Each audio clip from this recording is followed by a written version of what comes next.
Good evening. This is the Dania Beach City Commission regular meeting, Tuesday, February 26, 2019 at 7 o'clock p.m. Tom, can you please call the roll? Mayor Llewellyn. Here. Vice Mayor Odman. Here. Commissioner Brandemart. Here. Commissioner Harris. Here. Commissioner James. Here. Assistant City Manager Donnelly. Here. City Attorney Ansborough. Here. Thank you. Can we please all stand for the Pledge of Allegiance?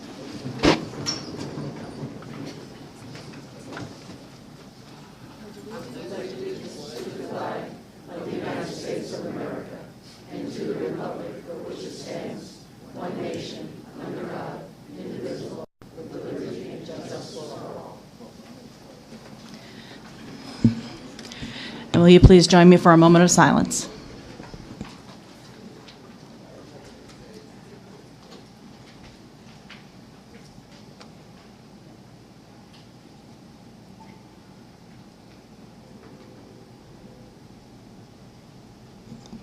Thank you.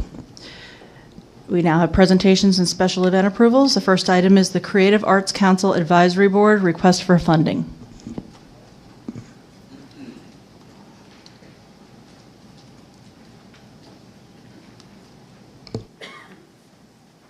Hello, everybody, commissioners and mayor and vice mayor, city manager and city attorney. We have been discussing budgets. Oh, who am I? Sometimes I don't know myself. Linda Wilson, and I'm with the Creative Arts Council, and I'm also the president of the Dania Beach Friends of the Library. I'm one of the voting members on this council, and we've been talking about what we have been doing for Art in the Hall and in conjunction with the Dania After Dark. And last year, we had budgeted for some additional hanging materials that we could continue to go higher in the gallery with larger pieces. So part of that, we spent the money on that, and it's kind of been sitting in storage for a couple of months, but the only way that it can be put up is with a lift, a scissor-type lift, a narrow one that can be easily brought in through the double doors and used to install the hardware, put the units up, and take them down. We have 3 of these art shows through the end of the fiscal year, and then we would have hopefully be able to do the installation of the hardware before we do the next one in May. So we're asking you for the funds to be able to rent this scissor lift on here, and it calls for 3 rentals, and it includes the delivery and the pickup, and it's $625 each time. Of course, you could always think about in a future budget, perhaps you would have a need to have one anyway. But at any rate, this is the cost. It's $1,875, and we hope that you'll approve it so that we can put up the rest of the hardware and start having another larger type of exposition. Thank you. Commissioner James? Yes, because this isn't someone selling paintings or anything like that, this is because we lack the resources and the necessities here to hang up these paintings. I'm going to ask that the funding, if it could come from Public Works, do you think you have money in your budget, Brad, that these items, this can come out of your budget? Come on. No, that's 3 times until the end of this. Well, and then we can budget it in after that. We're just saying until the end of the year. Okay, so after the rest of the comment, I have a motion to approve it with it going to Public Services paying for it.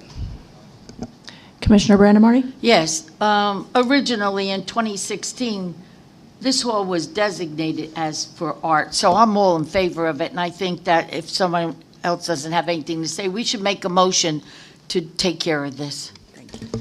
Make a motion. Thanks. Well, that was, I think Commissioner James had said that she had a specific motion she wanted to make. Sorry.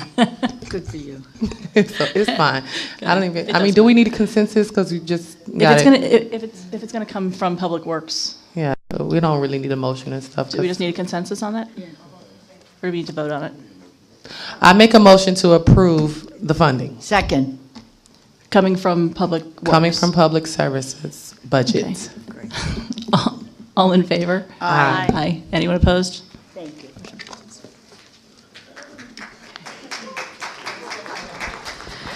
The next item is a presentation by Bermelo Hajamil and Partners, Inc. on Parks and Recreation Department 10-year master plan. Good morning, Mayor, Vice Mayor, Commissioners, Assistant City Manager, Attorney, staff. How's everybody doing? Good. How's everybody doing? Wonderful. All right.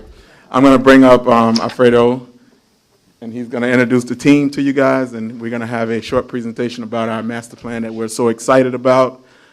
Get your I'm sorry I didn't bring any popcorn, but next slideshow we'll have some popcorn. Good evening, Mayor, Vice Mayor, Assistant City Manager, and Commissioners. I'm Randy Hollingworth. I'm with Bermeo Hajamil. I'm not Alfredo. Eric thought he was presenting.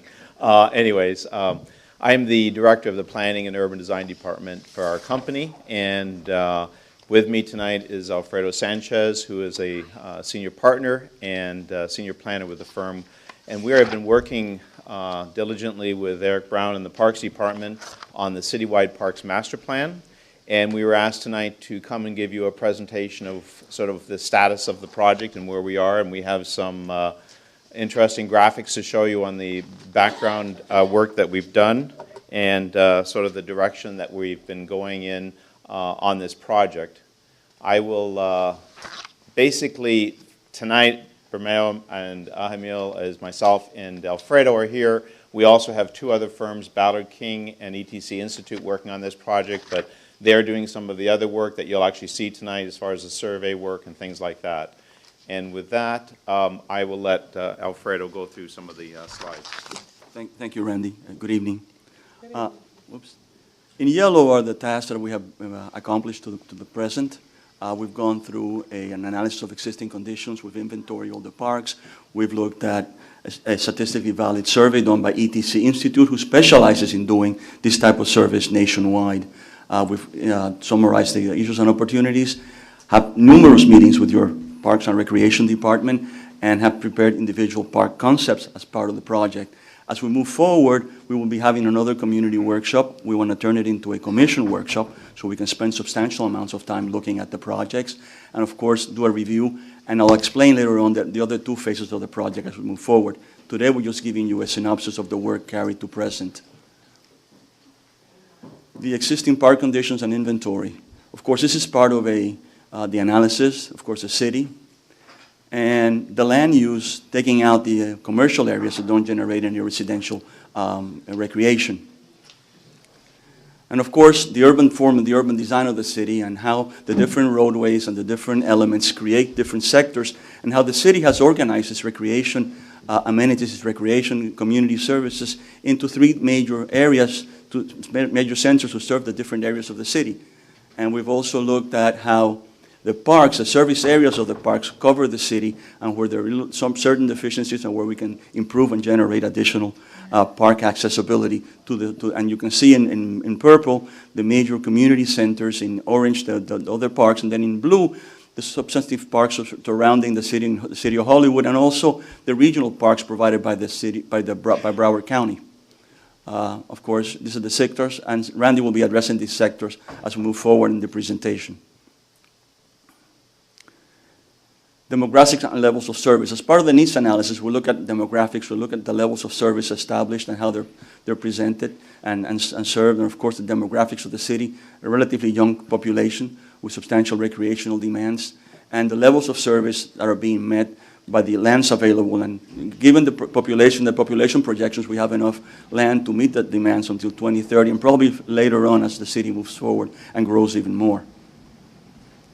Statistically valid community survey carried out by ETC, and we've provided a copy of the survey. Now, we're going to provide a short synopsis of it because over 100 pages and we could spend 2-3 hours looking at this, and I think we'll do that when we do the commission workshop. Mail to the residents, 419 responses, made certain there were city residents, 95% level of confidence with a 4.75% variation in their responses. And as you go through the survey, you see that a number of questions were asked. There were 3 major questions: overall user satisfaction with city parks, overall participation, and then facility amenity needs. For the purposes of tonight and keeping it concise, we're only going to address very quickly facility amenity and needs. As we move forward in the workshop, you have the analysis, the survey, and we'll be able to discuss them in further detail and much more time. Facility, most important to households. These are dog parks, fitness centers, and of course, natural recreation. Now, natural recreation is provided by Broward County, very adjacent, but the interesting thing here is that fitness is a major theme all throughout, and it's something that the city really wants to have and provide. ATC carries out what they call a priority investment analysis, and it's a compendium of all the questions they asked, and they came up with 4 primary investments, which is basically a follow-up of what it was before: fitness centers, but then the rest of them, activity rooms, which is also very, very important, a senior center, classes, classrooms, walking areas within the park, splash pools, indoor gym. This is in consonance with what we've heard both from the park directors and the park director and the community meeting. So there's a confluence as we go through the survey of how the community wants to see the parks develop. And we'll be summarizing this in the analysis. Let me now turn it over to Randy, who'll go through the analysis of the existing parks and the proposal. Thank you. As Alfredo said, we took the 3 different sectors of the city and have the different parks and those different areas, the western, central, and eastern sectors. What we did was we went to every park, actually went to some of the parks 2 and 3 times. We did a full photographic inventory. This is the park at the beach, but we did this for each park so that we had a full inventory of the existing conditions and understood fully what was happening in the parks, took extensive notes. We then developed a list of the different elements in the parks that were either positives or negatives, and looking at it very honestly, where things need to be done, where things were good, where things could be improved, such as tree canopy may be excellent, but lower ground covers and plant material may not be, or fencing and things like that. And we did this for all of the parks throughout the city. We then conducted 3 neighborhood meetings or workshops. This was the bulletin the city prepared to advertise these 3 workshops, one of them placed in each of the different areas of the city. And we specifically made a different presentation at each neighborhood group for those parks in that sector. We were open to talk about any of the parks, but we thought people would be probably most concerned about the parks that were immediately or closest to their place of residence. And you can see here we started with our first, the western sector, covering Griffin, Dania Cove Park, Tiger Tail Dog Lake, and PJ Mealy Aquatic Complex. So for that workshop, we had those 4 parks as sort of the theme or the major emphasis of the workshop to get input from the community as to what they would like to see done. We presented each of the parks as far as the plan information we had, and as an example, here I'll show you just what we did during the workshop. We took PJ Mealy and the Aquatic Center and showed the community the base aerial that we have of the site, the photographs that we have taken of the different areas of the project, both of the buildings, if they have them, or the landscape, and the different physical amenities on the project. We also explained different things. For example, we have a well-kept dual dog park, grounds are well-maintained, field sport lighting needs updating. So we did an analysis of each park to really understand what were some of the elements that needed to be improved, changed, or kept that were a positive attribute to the park and the city. We then also met with the central neighborhood sector, and that has 7 parks: Mildred V. Jones, Northside, Maluka, C.W. Thomas, Mulliken, Star Centennial Park, Southwest Community Center, and the Chester Bird Park. Again, going through each of the parks with the community and the residents who showed up at the workshop, and you can see here, these are the plans we had for each of the different parks. So those are the existing aerials. There was no, at this point, we had no plans, no designs for them to see. This was simply to get community input into the process, and not to have them necessarily respond to any designs. And lastly, we met with the eastern neighborhood, which is Frost Park, Linear Park, IT Parker Center, and Frank C. Tootie Adler Park at the beach. Again, presenting them we went through each park individually and discussed if they had any input they'd like to have. Following all three of those workshops, we provided the city a full set of minutes of the different input we had from the residents, noting everything that was discussed at each of the workshops. We then, as part of our contract, have developed some detailed park plans. And these are the six that we've selected, working with the city to pick 6 sites that actually come up with some preliminary concepts for the development of those parks. The first one, I'm not sure these are in the same order that I'm showing here, but I think they are. The first one should be PJ Mealy. Yes, it is. Okay, good. This is the existing aerial of the site. We went in and looked at the existing program and looking at some of the data we had collected from the city and also input from the parks people and Eric, and really looked at how do we develop a better concept for this site. And many of them we had 2 and 3 alternatives, and we then massaged those after meeting with the city and came up with the development of a site plan that looks like this as the preliminary concept. And it is a complete reworking of the park. To conceptually get the facilities the city would like to see, adding parking. We did some interesting things that, it does work. Connecting a road through the park because we felt a lot of the back area of the park was disconnected from the front area. There's a lot of park here, but much of it is kind of inaccessible because it's so far from where people enter the park. And we wanted to connect people through the park and make it all more usable. We added sports fields, relocated the community center and the swimming pool, and added sports facilities such as basketball, tennis, and other pickleball courts for the facility. And that was the plan that was completed for PJ Mealy. This just shows you all of the different components of the project. These are all shown in the handout we've provided to the commissioners tonight so that you can see in more detail what each of the park plans has. The next park was Chester Bird Park. This was very interesting because it's a park with I would call it underutilized, a great opportunity, fantastic tree canopy, but it really suffers from what I think is a lack of visibility into the park and the feeling that people in the middle of the park are disconnected from the street. So the concept was to bring a road through the park and bring parking into the park and actually create an area where the park, all through the park, is more visible to the people coming in and using the park. We added an interactive water feature, 2 playgrounds, basketball courts were kept, and also a restroom facility for the interactive water feature, which if the city goes in this direction, you have to have restrooms associated with that kind of facility. And this is the preliminary concept plan we did for that, plus a picnic shelter. It's very heavily utilized in the plan, much more than it is now as far as developing the site, with a peripheral walkway also. The next park is C.W. Thomas Park. This is a interesting park because it is already fully developed, and we thought, what do we do that makes it even better and provides for the future development of the city and the growth of the city. And this shows a new community center, a new pool. We've introduced parking on the site to accommodate, for example, large events at the football field, basketball courts, and a playground. So it is a complete redesign of the park, keeping all the on-street parking, but even adding more parking now with the standalone parking lot at this area right there in the plan. The next park is Frost Park. This park too is also very heavily developed, has spectacular tree canopy on the western edge, which we certainly want to maintain wherever we can. So we developed a plan that was responsive to that, and also the existing courts that have already had an investment, and the existing community building.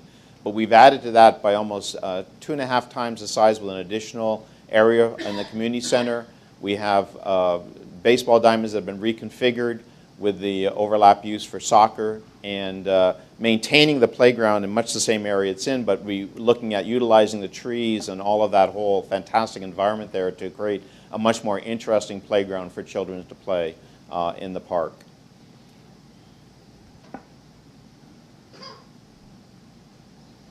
And then the other park was at the beach, Frank C. Tutti Adler Park.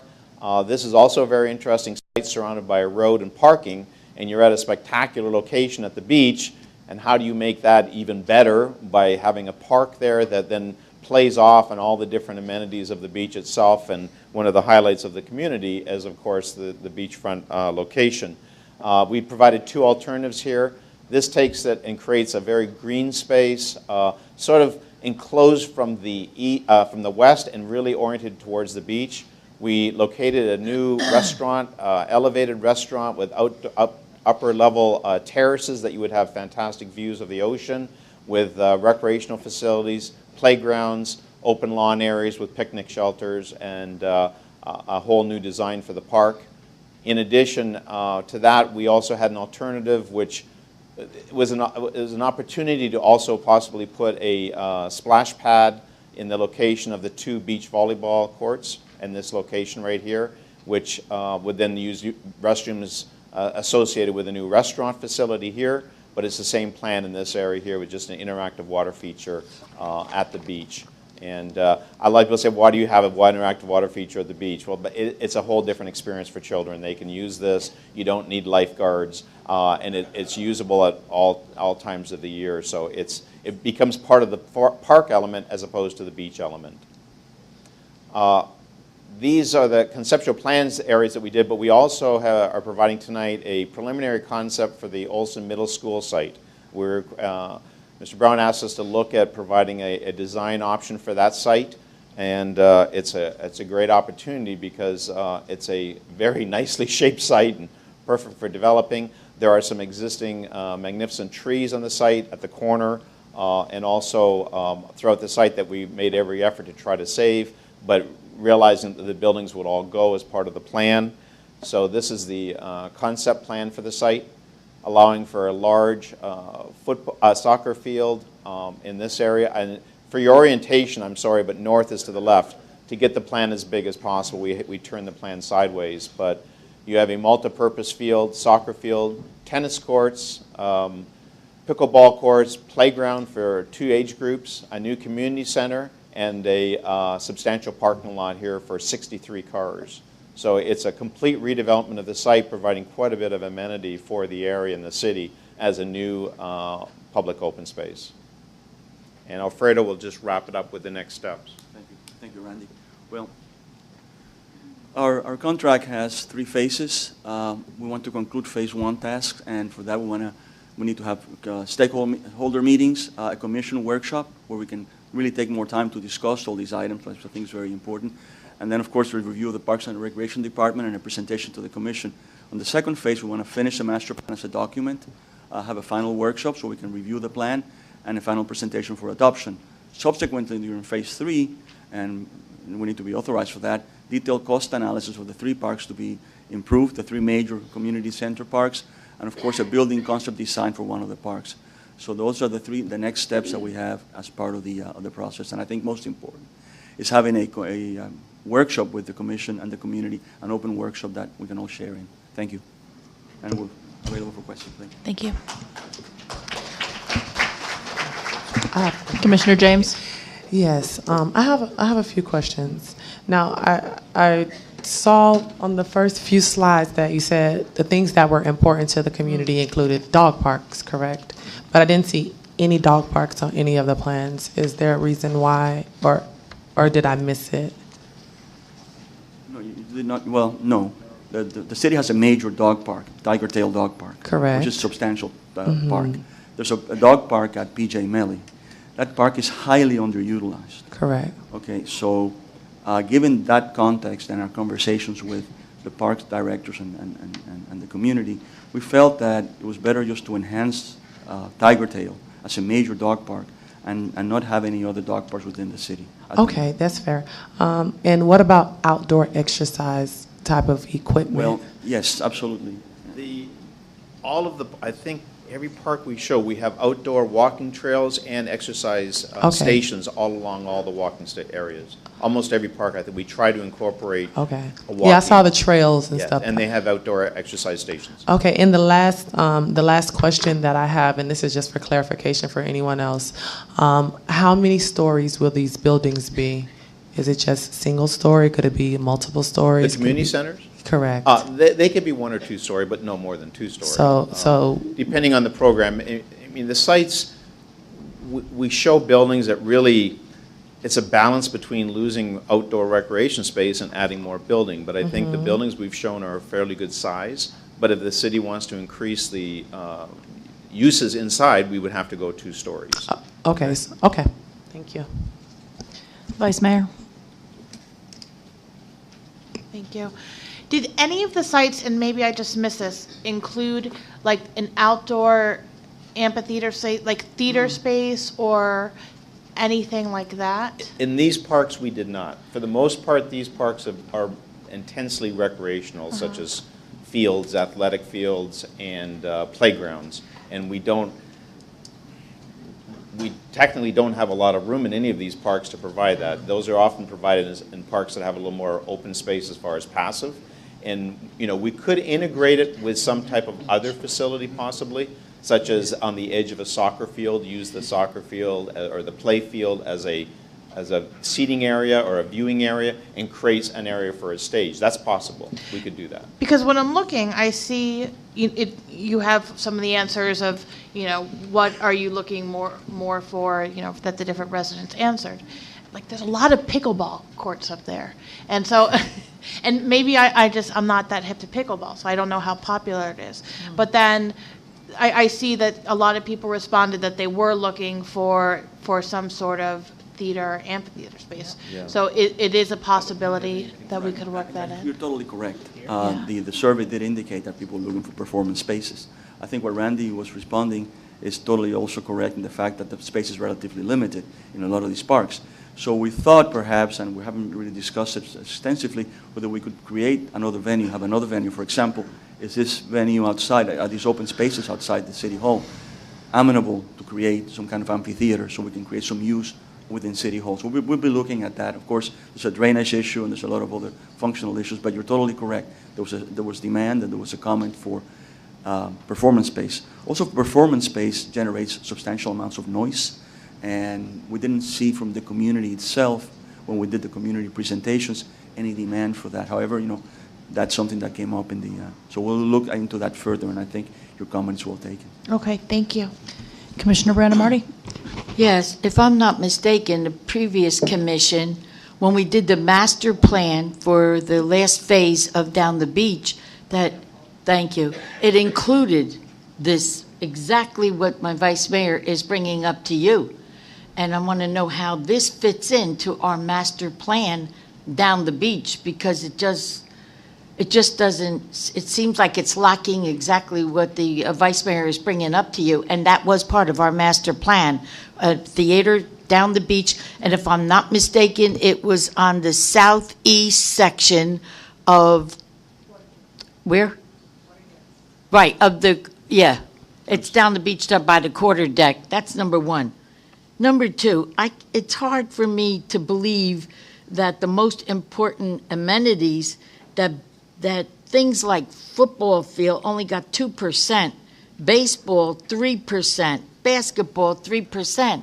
I don't understand that, and I'll tell you why. Any night I go out over to Frost Park in order to go out to Federal Highway, those basketball courts are being used late at night. They're lit up, and the people out there are having a wonderful time.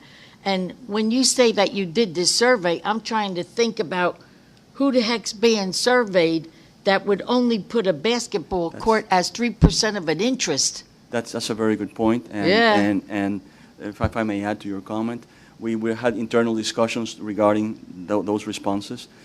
These surveys are mostly responded by adults. So we have to take these surveys and really Let's understand. take a children's survey, Right. because someone has to be the spokesperson for the children, which is our priority in the city of Dania Beach. Unless any commissioner disagrees with that, but I doubt it. We did that in the city of Hollandale. Oh, you did? Yes, ma'am. Oh. Of course, they're not statistically valid surveys. Why? Well, because, you know, they're not random surveys. They're submitted to the city and has to be in cooperation with the schools. But we did that The surveys were distributed by teachers in the high school and distributed.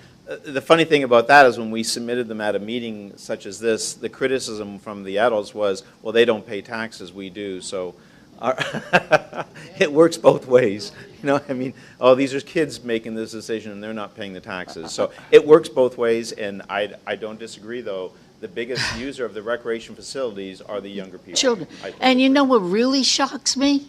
We live in Florida, right? 10% want higher than what we want for basketball for the kids. They want an indoor swimming pool. Yeah. Explain that one.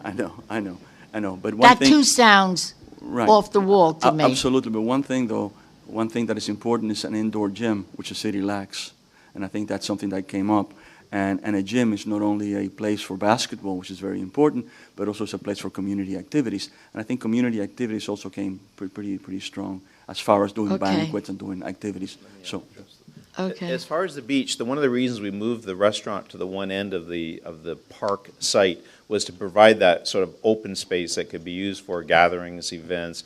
We didn't create an amphitheater as such because we would prefer not to limit the use of that site for that, but there was a shelter there that could be used sort of as a stage area and a large lawn area. So it freed up a lot of that site for that type of activity. We just didn't label it as amphitheater. Well, sir, did you look at our master plan for the We- last we part have down the- there? yeah. And did you notice that in that master plan already, we had planned on moving that restaurant and doing exactly what you're talking about, which was raise it up so that there's another deck that the people can see over the Dunes.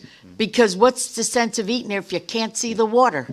You're looking You at might cars as well parked. take away the restaurant. But it's just a little conflicting, and I have to read this very carefully, okay? Okay, thank you. Thank you. Just one quick question. One of the things that I remember from the meetings when you met with the community is we brought up the need for maybe a track. Like, I know there are exercise trails and that sort of thing. I didn't see it anywhere, maybe I missed it. But is there any plan to put in like an actual track? On the park plans that we worked on, the 6 that we worked at, there just isn't physically the room without losing substantial other facilities. So we don't have a site that big that we could put a full-size running track. Not that we wouldn't support it, but just, you know, most of the parks just wouldn't be able to facilitate a facility that big on the park site. Okay. Any other questions? Thank you very much. Thank you very much. Next item is special event request from Velo Sport Events to have the Garno Gran Fondo, a group cycling ride beginning at Gulfstream Park at Hallandale Beach, Florida on March 24th, 2019, and cycling through the city of Dania Beach from 8 a.m. to 11 a.m. Does anybody have any questions, or are there any issues? No issues, Mayor. I make a motion to approve this request. Second? All in favor? Aye. Aye. I Anyone have a opposed? question, I'm sorry. Go ahead. Yeah, from BSO. Do we have any BSO support when this is going through our town as far as intersections, dangerous intersections or anything? What do we do in that case? Oh, yeah, ma'am. Oh, I'm sorry. Oh, no worries. Want to come up front and center Please for state you. your name for us. Okay. So- My name is Travis Ketchum. I'm with Velo Sport Events. We have a cycling event March 24th. We're going to be at Gulfstream Park. And it's going to start there, and it's going to be escorted by Florida Highway Patrol from Hallandale all the way down to Boca and Spanish River Park. And the whole reason is going from jurisdiction to jurisdiction. You don't have to do the handoffs and everything. Right, So so it's it's easier state. coordination pattern. The state police, okay, Exactly. thank you. Yep. Okay. So we had a motion. All in favor? Aye. Aye. Anyone opposed? No. Thank you. No proclamations tonight. Next item up is citizen comments. Craig Valentine.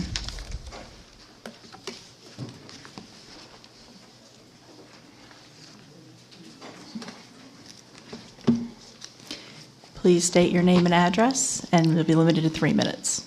Craig Valentine, 1982 Tiger Tail Boulevard, Gangrels Wrestling Asylum. Everybody knows we did our first major event here in the city of Dania Beach at the Casino Dania Beach. I can say it right, or they'll get mad at me.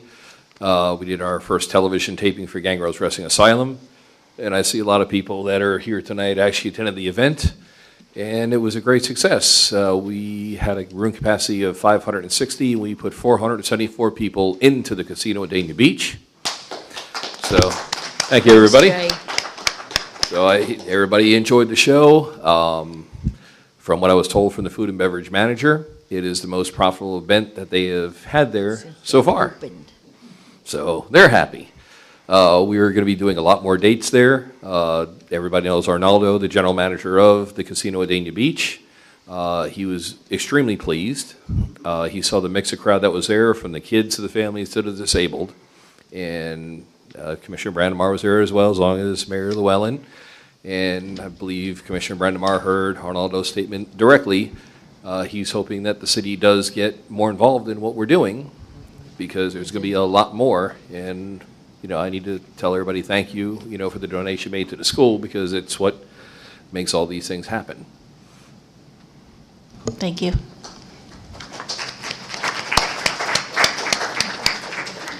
Bobby H. Grace? Ms. Grace?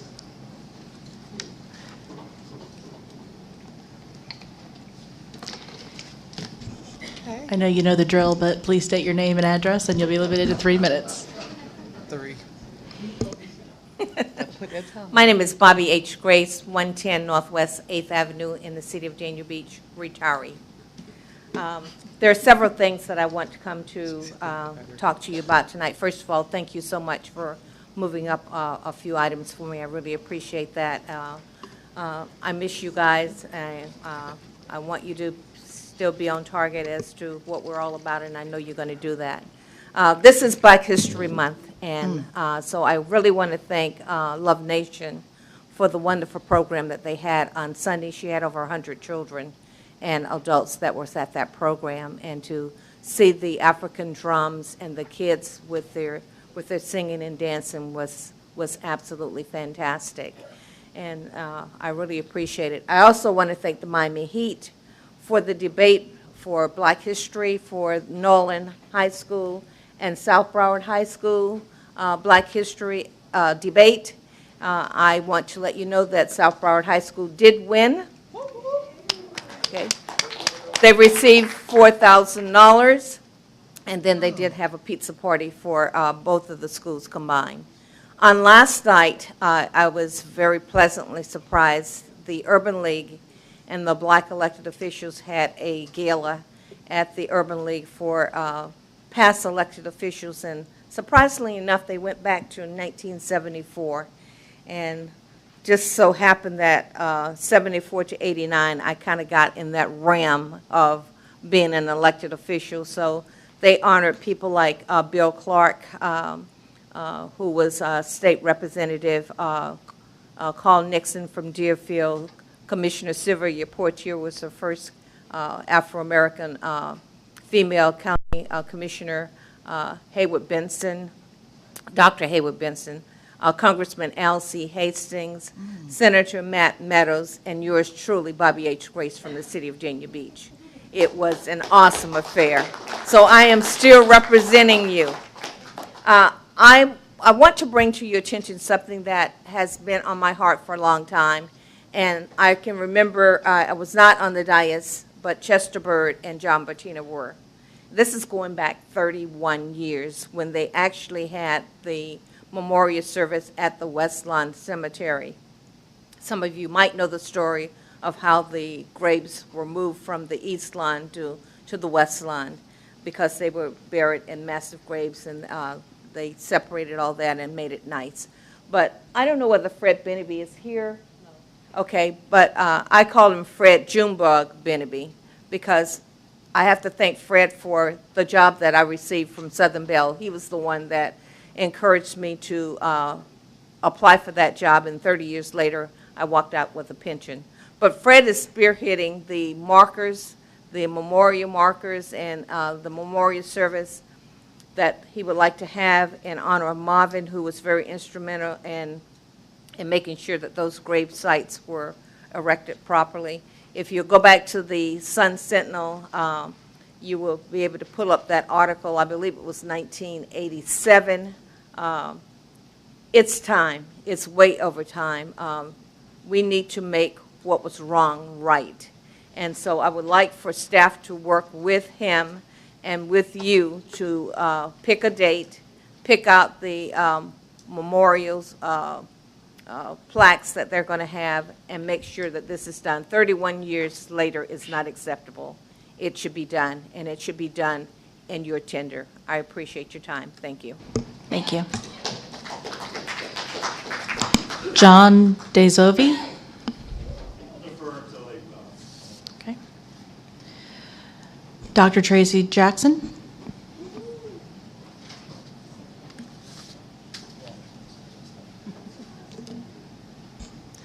I'm sorry, Commissioner Harris, did you have something? No, I was just going to, Tamara's going to mention it later, but to Ms. Grace, if we could get all of that information together and get it done in conjunction with Memorial Day in May, you think that would be reasonable? Absolutely. But, okay, thanks. Come on up. Please state your name and address, and it'll be limited to about 3 minutes. Dr. Tracy Jackson, proud principal of Collins Elementary School, 1020 Northwest 2nd Street, Dania Beach, Florida. Honorable Mayor Laura Llewellyn, Vice Mayor, and the distinguished members of the Dania Beach Commission. Good evening. Good evening. Thank you for the opportunity to speak with you tonight. I am Dr. Tracy Jackson, the proud principal of Collins Elementary School here in Dania Beach. Collins Elementary is an outstanding school that rises to meet the challenges of student achievement. Our vision and mission statements reflect our best efforts, stating that Collins Elementary is a school of excellence that ensures a nurturing environment to meet the academic and social needs of children. Our mission is to operate with high expectations that are met through rigorous instruction, personal growth, and effective collaboration with all stakeholders. In order to accomplish this, it takes a joint effort of administration, faculty, staff, parents, students, and partners such as the Dania Beach Commission to invest in our children who represent the state of our future. February 14, 2019 marked 1 year commemoration of the Marjory Stoneman Douglas tragedy. As a part of Broward County Public Schools, we are certainly sensitive to the various emotions that are associated with such tragedies, as we also experienced a loss within our school 2 years ago. As tribute to the strength of Broward County Public Schools community, schools participated in a moment of silence in remembrance of the 17 victims and their families. Schools were also asked to participate in some form of community service and/or community unity. At Collins, we had what we called a We Love Dania Beach Community Pink Out Day. For this event, everyone was asked to wear pink to show community support for the city of Dania. In addition, our classes created special Valentines for the City of Dania Beach Commission to thank you for your continuous support of school safety and security, as well as mentoring for our school. Tonight, as tokens of appreciation, I have for you those Valentines that were created by our students, the entire student body at Collins Elementary School. I also have for you a sweet treat that I hope brings a smile to your evening in the form of a candied apple. And once again, we just want to say thank you so much for the support that you give to Collins Elementary School. With your permission, Mayor, I'd like to pass this out to your commission. Is that okay? Absolutely. Sure, go ahead. Right now, right now. I think Chickie's looking for the candy apple.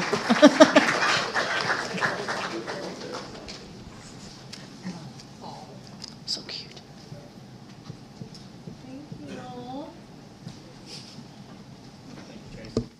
Usually it's the teacher that gets the apple. That's right. Thank you. Oh, how beautiful. Oh, look at this, everybody.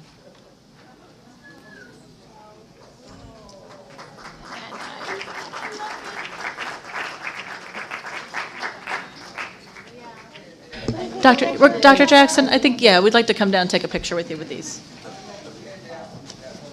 Oh, they signed it. Roses are red.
I cannot read the writing here, but Jackie Centefani?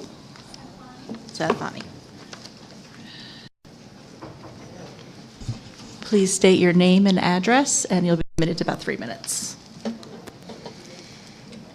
My name's Jackie Centefani. I live at 321 Southeast 3rd Street in Dania.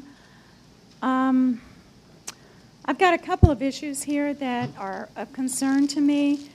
The major one was a situation that happened a week ago Sunday, where a neighbor of mine came to my door in a frantic state because he was on the phone with 911 regarding someone that needed help in the apartment next to mine. So I took the call, the cell phone, and the dispatcher wasn't sending help. I got to my neighbor's apartment. He was laying on the kitchen floor. He wasn't breathing. I felt for a pulse. There was no pulse. Long story short, there was some breakdown between when the emergency arrived to help Felix, my neighbor, who ended up passing away. And I have spoken with Colin Donnelly. I've spoken with you. I've spoken with BSO. I've filed a complaint. I got a call from you, Lori. Thank you for calling me back. I didn't get a chance to call you. But long story short, there's an issue here that needs to be addressed, and I'm not sure who needs to address it, but someone does. And I'm hoping someone here can address this. Colin, did you talk to BSO further about this? I haven't had a complete conversation with BSO, but they're aware of it. And as she said, they're doing an investigation through other entities as well.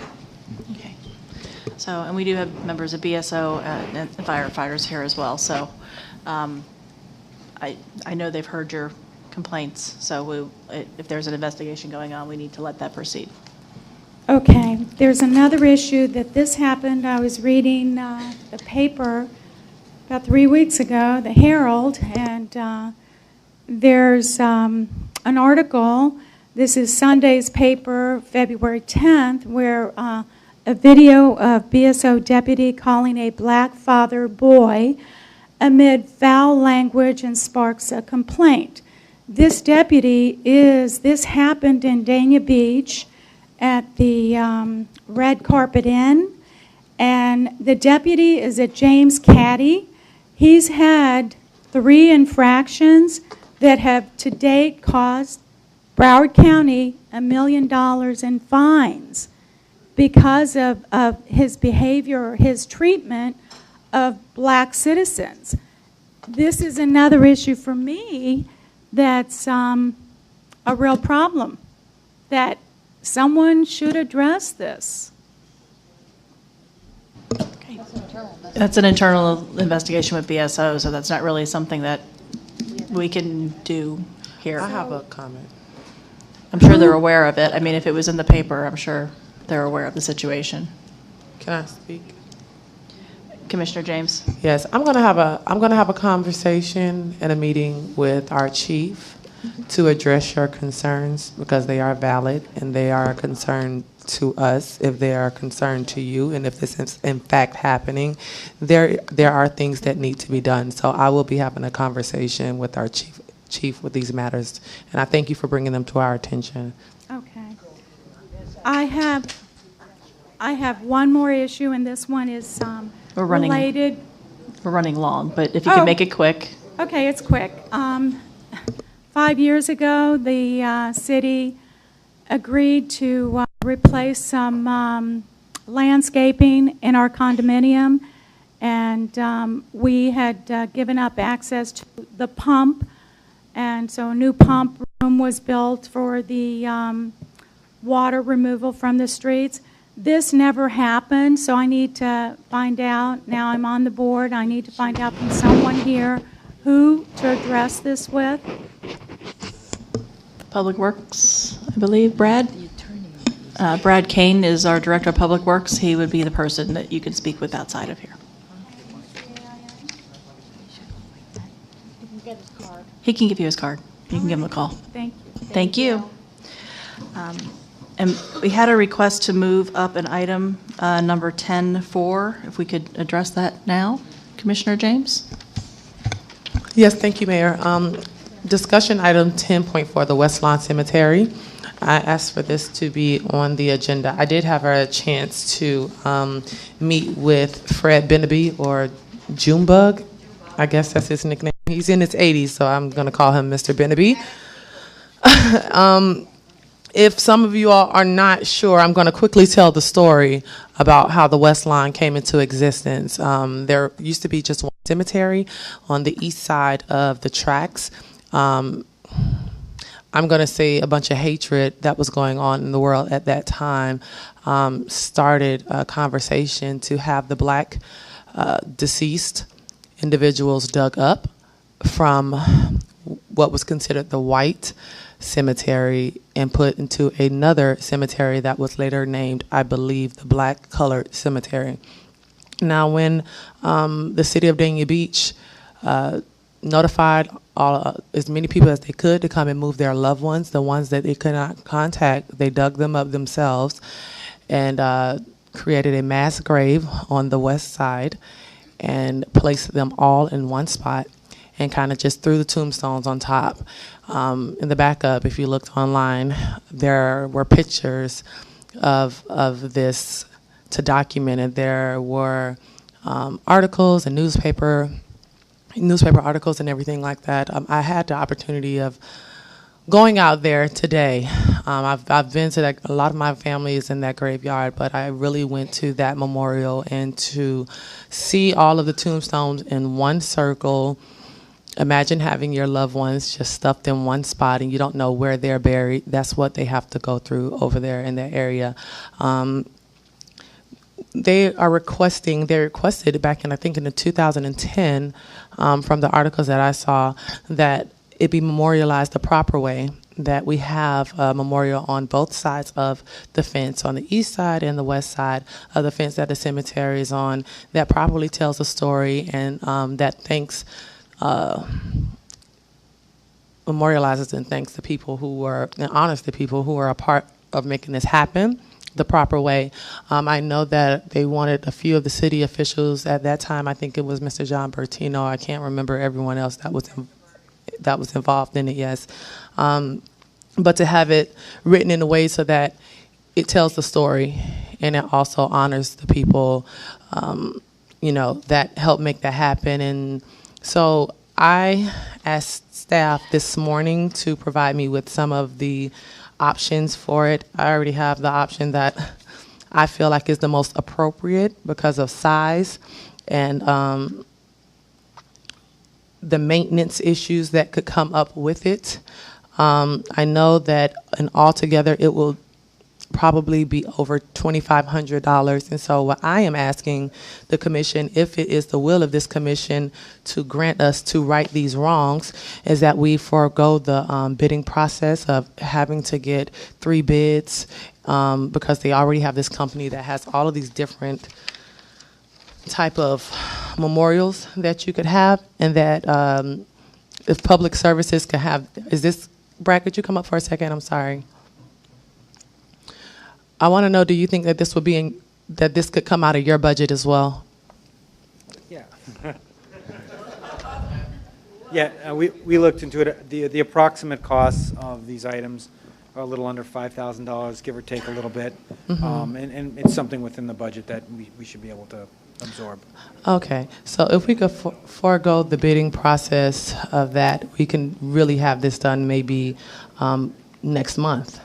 I mean, the sooner the better for me. I don't know how anyone else feels about it, but I those are my... I just wanted to ask Tom, just to make sure that we can legally do that without and forego it. It's a city policy, so if the Yes. committee, yeah. That's all. Nikki, it's 3 quotes is what we use, right, for that? Correct. Under that, yes, so it's quotes. Yeah, so that's comments, anyone? I have a quick question. Are we going to do some kind of ceremony? I think that would be We're talking about appropriate. Memorial There, Day, to my understanding, 2 of the gentlemen are still living that were a part of the efforts that did this. The gentleman that has passed away, they requested that the lane or the road going through be named after him. And so they've already met with Public Services, and yes, I think it would be most appropriate to not only have a ceremony, but to invite them down to be a part of that ceremony as well. Okay. Did you want to wait until Memorial Day, or do you want to do that sooner? No, I don't want to wait until Memorial Right, Day. that's what I. So I 'cause think know it's when discussed you earlier. get that together, when you hear about that, please let us know, because this is something that. Well, of course yeah, we should be there, and this should have never taken this long. So I know we would all like to be there and make this right. Okay, so I guess we need consensus. Is Do we need everyone consensus? Do we need a motion? Consensus is fine. Fine. So, Okay. we have a consensus here? Yes? Yes. Yes? Okay. Yes. Thank you. Sorry, it took so long. Okay. Public safety reports. And I'm going to embarrass him, but for those who don't know, yesterday was Danny's birthday. Oh, happy birthday. Thank you. Good evening, Mayor, Vice Mayor, Commissioners. You were the one up here earlier? Okay, the one case in question is an active internal investigation, and the rescue call, Sean, Lieutenant Terrell, and I can take a look at that call for service. You'll get her card and get a hold of you tomorrow. Over the last 2 weeks, we've made several arrests for burglary and grand theft auto. Several of the suspects have had multiple key fobs in their possession. Make sure you lock your vehicles, remove your valuables, including your key fob. It's every day we're getting more and more. One of the burglaries was over at Max Towing. Employees chased the subject to a nearby shed where our canine and helicopter located him, and he was taken into custody without incident. Just want to remind everybody, we do have a homeless hotline that we started several years ago. It's been getting plenty of use. We have 2 deputies that specialize in homeless outreach, Deputy Hatfield and Deputy Spicer. I'm going to give everyone the number again, and this is not to replace any emergency or non-emergency line. This is just to deal with any homeless issues any residents or business owners see within the city. The number's 954-445-5366. That's 954-445-5366. I also noticed another trend going on throughout the county. People are watching bank parking lots now. They're waiting for people to come out with deposit bags and then go to a grocery store, go to any other business, a gym, whatever, and people are losing a lot of money this way. So just please be aware of your surroundings at all times. Thank you. Thank you, Danny. Captain Marcus, can I ask you a quick question? Sure. That number is called, when you say deal with them, where are they going? Where are they going? The call goes to the on-duty sergeant. Yeah. So one of our homeless outreach deputies will be dispatched to that area to deal with any panhandling or to provide any services to the homeless. Okay. Services being taking them. It could be something as simple as a bus pass. It could be something as going to a shelter, clothing, food, anything like that. All right. Gotcha. Thank you. Commissioner Harris? Danny, 2 things. The day of the shooting, could you give us a follow-up report on the investigation? That's an active investigation as well. Our deputy's fine. Okay. And the suspect was arrested and Baker acted. Okay. And then any active investigation on the prowlers from the videos that I sent you and the deputy or the detective? Yes, the video was great, and we're working our leads on that right now. Thank you. We'll catch them. Thank you.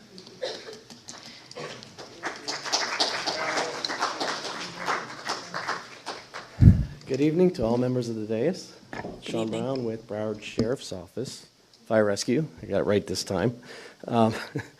I was asked last time by Vice Mayor Odman if there was any training for the Stop the Bleed kits. So the answer to that is yes. We do have training. It's put on by our public our public educators department. I don't know why I drew a blank on that. But it's put on by them. We need probably about a week lead time. We can set it up for, if we're mounting them in the city, we can set up the training for our city employees for any high target areas or any locations really that need to be done. Now, in conjunction with that, they highly encourage and they try to also get 2 other parts to that training. There's the Stop the Bleed, but they also teach hands-on CPR only. And they also have this program that has go bags, and go bags is for like emergency situations that may affect just the neighborhood. If there's a gas leak, they have a quick go bag with items in there that may might prove beneficial for them in the event that they have to leave their home for a day or two. And we do have those kits as well. So in answer to your question, yes, and they try to do those 3 classes together.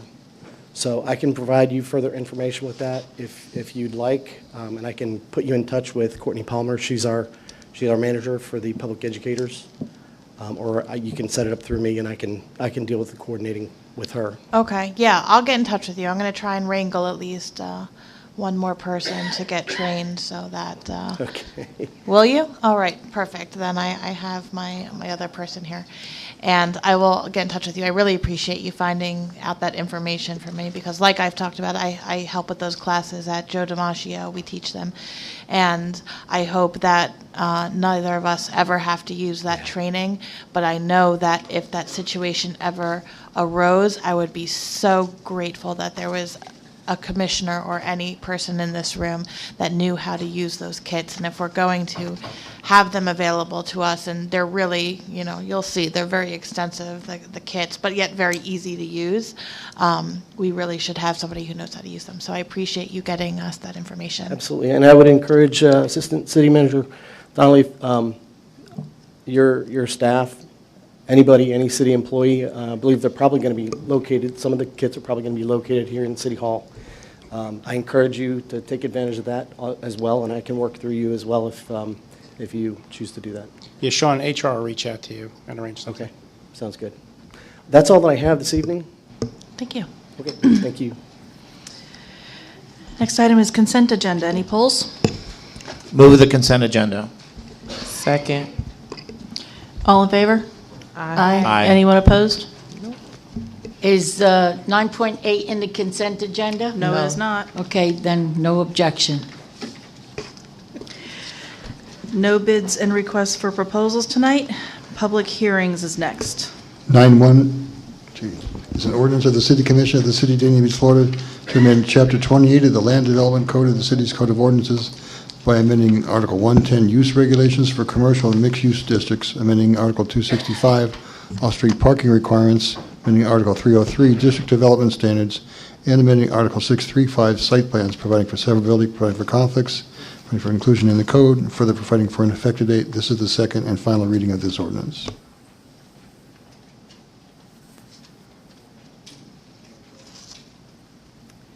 Good evening, Corinne LaJoy, Planning and Zoning Manager. This is second reading of the text amendment. I did a full presentation on first reading. I'm happy to go through that presentation again or answer any questions you may have at this time.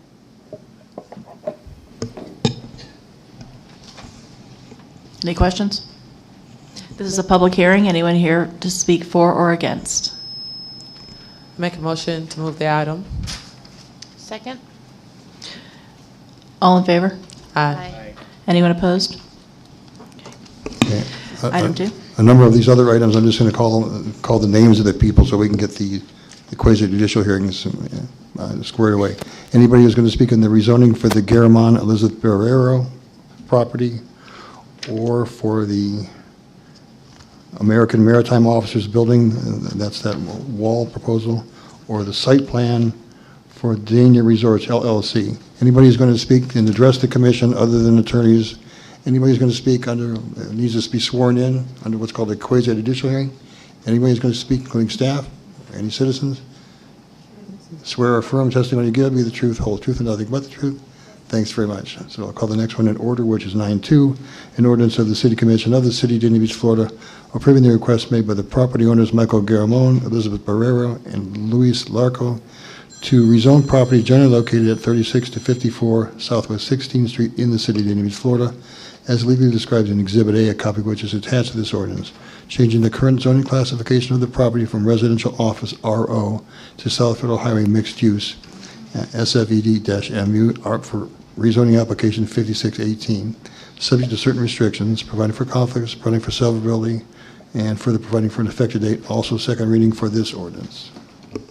Good evening. Corinne LaJoy, Planning and Zoning Manager. This is second reading of the rezoning, so I did do a full presentation. Just as a reminder, there's 4 individual lots that are asking to be rezoned on, they're located on Sheridan Street, which is also 16th, and they're asking to be rezoned to South Federal Highway mixed use.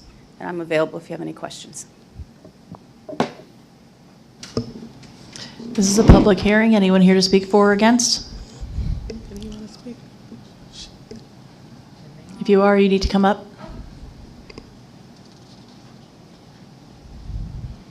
Please state your name and address.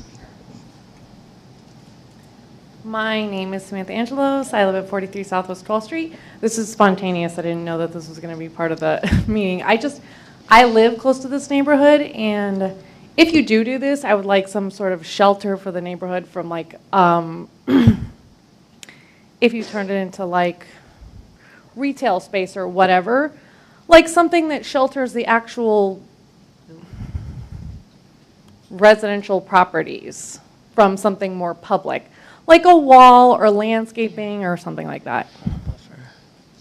That's all, if that's appropriate. Thank you. You're welcome. Come on up. Please state your name and address.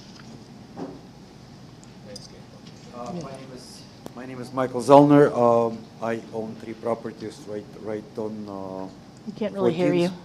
I own 3 properties right next to 14th in the same corner. And I remember when we were discussing building 7-Eleven, as I remember, correct me if I'm wrong, we concluded that we're going to block the 14th alley with a gate to reduce the traffic and put a border wall on the 7-Eleven development. My concern, I am for zoning it mixed use. It's about time that we're going to wake up and start building something more substantial around Sheridan Street. My concern is, are we still going to have that issue of traffic considered or not? Because that's my main thing. My properties are 1500 and 1501 Southwest 2nd Avenue, and that empty lot before, right behind it. Is that something you can answer, Corinne? Traffic is usually something that's looked at as part of the site plan. So as a development is proposed on a property and the site plan is brought forward, depending on what the use is, will determine the traffic generation and how many trips. So all that is looked at with the site plan review. Commissioner Harris. I was just going to move the item. Contingent upon any site plan with additional landscape buffers, I think that we could look at. We did have somebody else raising their hand in the back. If you want to come up and speak. Please state your name and address. My name is Janine Grace. I live at 36 Southwest 12th Street in Dania. And regarding like a commercial endeavor in that neighborhood, for instance, the McDonald's, which has generated lots of traffic running through all those little residential streets where kids are playing and people are walking their animals and stuff. And I don't know, something should be done about that. They should either block off some streets from access, except coming from Federal Highway, and not running through the neighborhoods, because the neighborhoods are full of McDonald's garbage, trash everywhere, people riding up and down. It's not good for certainly not good for the residences, in my opinion, unless they do something to really curb the traffic and the extra people running around in our neighborhood. Corinne, does that have to do with the site plan again?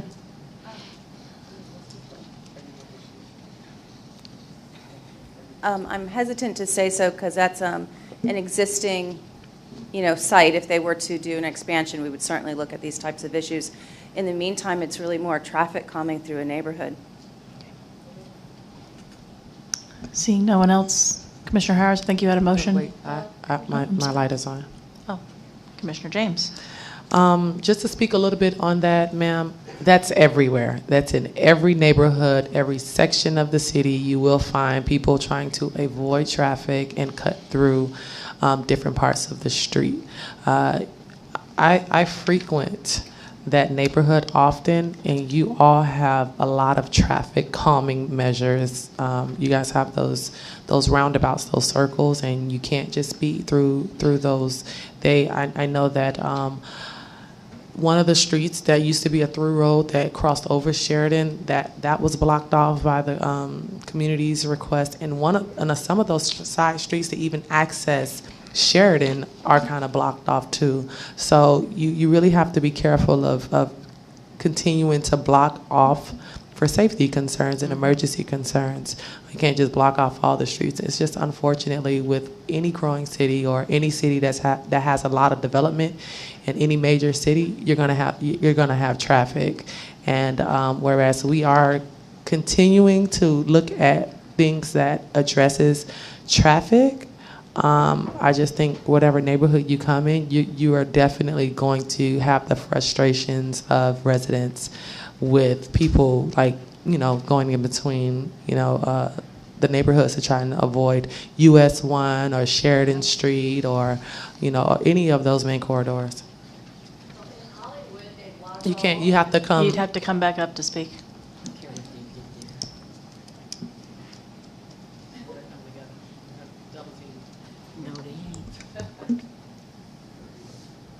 When they blocked off a lot of streets in Hollywood by the Memorial Hospital, because people weren't happy with all the traffic running around trying to cut through to get to the hospital quicker, they did it, and it turned out very nice. And listen, when you go to a nice neighborhood and you see a wall around the neighborhood, they'll probably have maybe 2 entrances and 2 exits into that city. My sister lives in Orlando.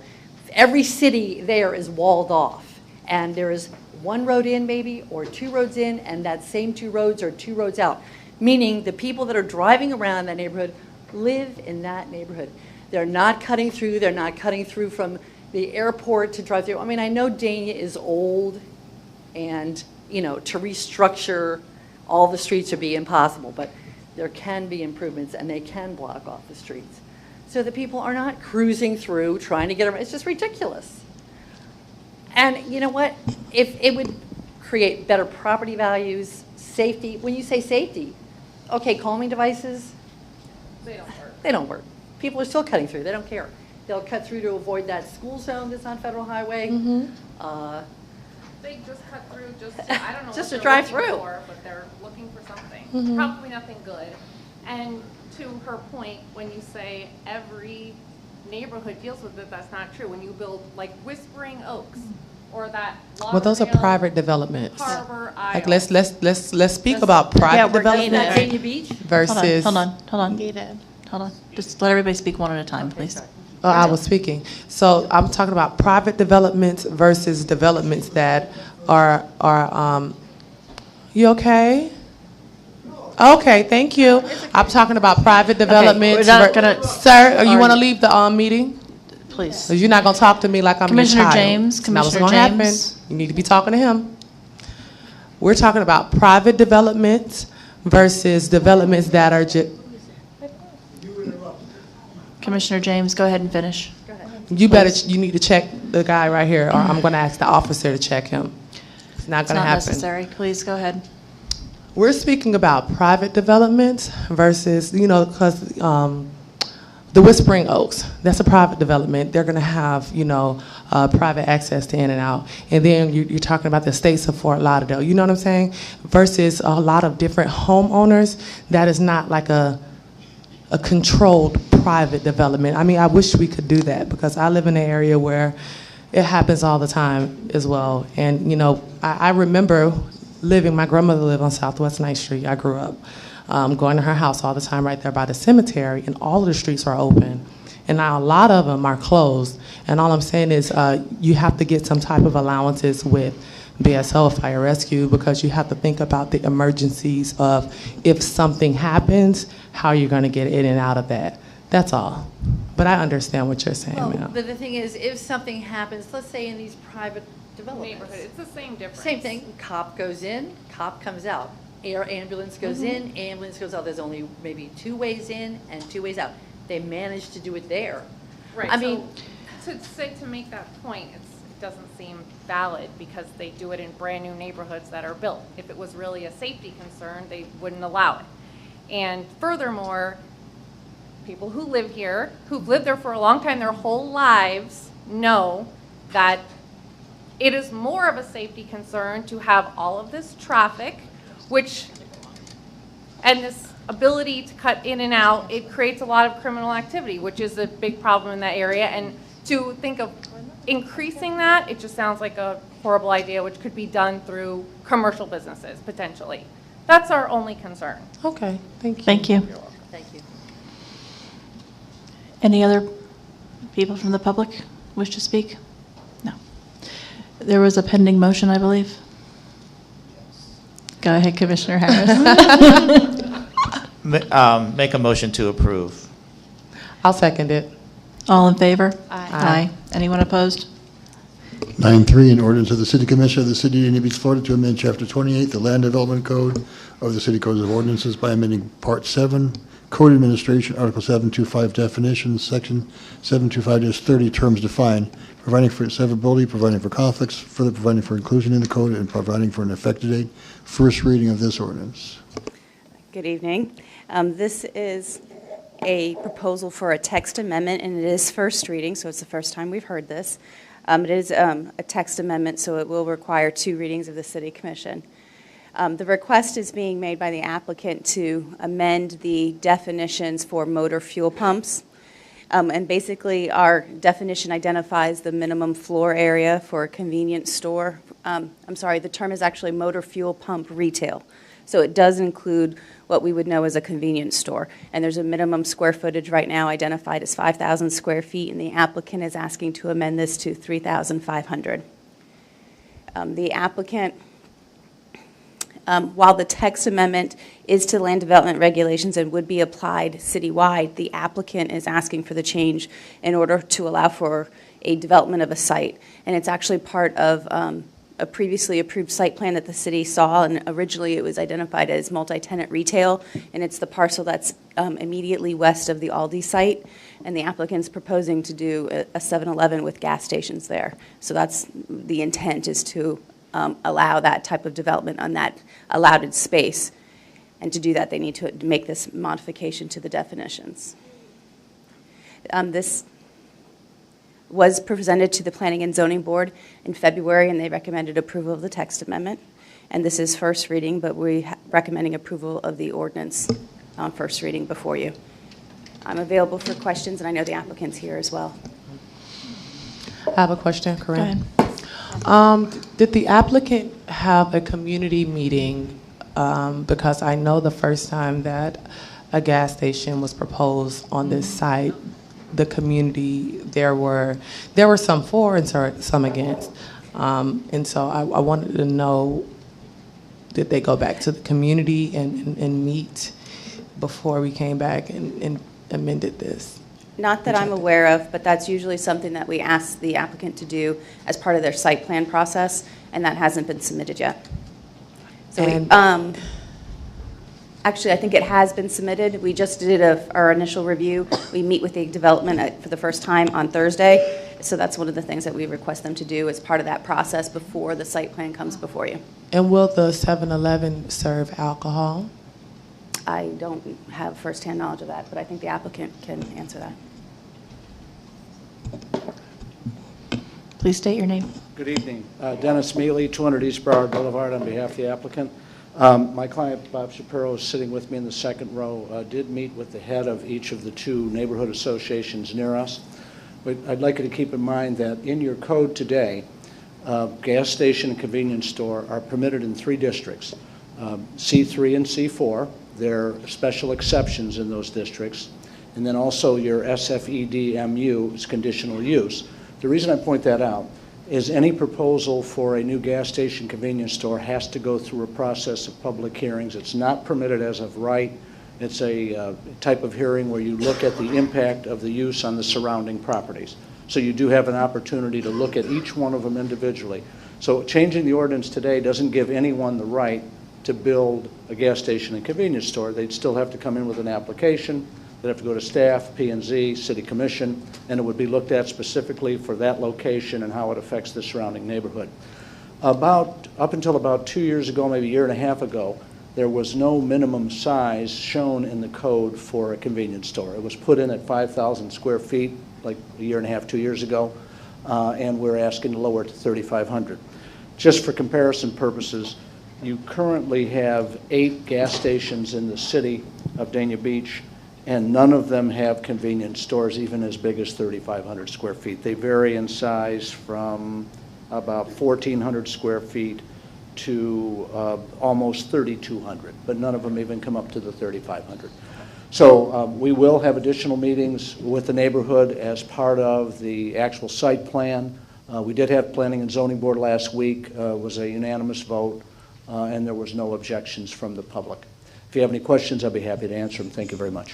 Thank you. Commissioner Brandon Marty? Yes, Dennis, you've been well known by this commission to always have meetings. In fact, that we just went through a heck of a one where you must have had 4 meetings or 5 meetings. I believe it was out by the estates or it was behind Tropical Acres or whatever it is, wherever you end up. You always bend with the people, so I'm not worried in the least about what you're doing. Just meet with them, and I'm sure you'll work it out. We will. Thank you. You're welcome, Dennis. Commissioner Harris?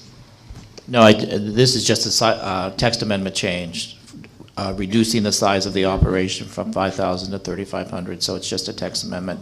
Any additional items for the site plan will come before the City Commission. Right. That's correct. Thank you. My understanding also is that the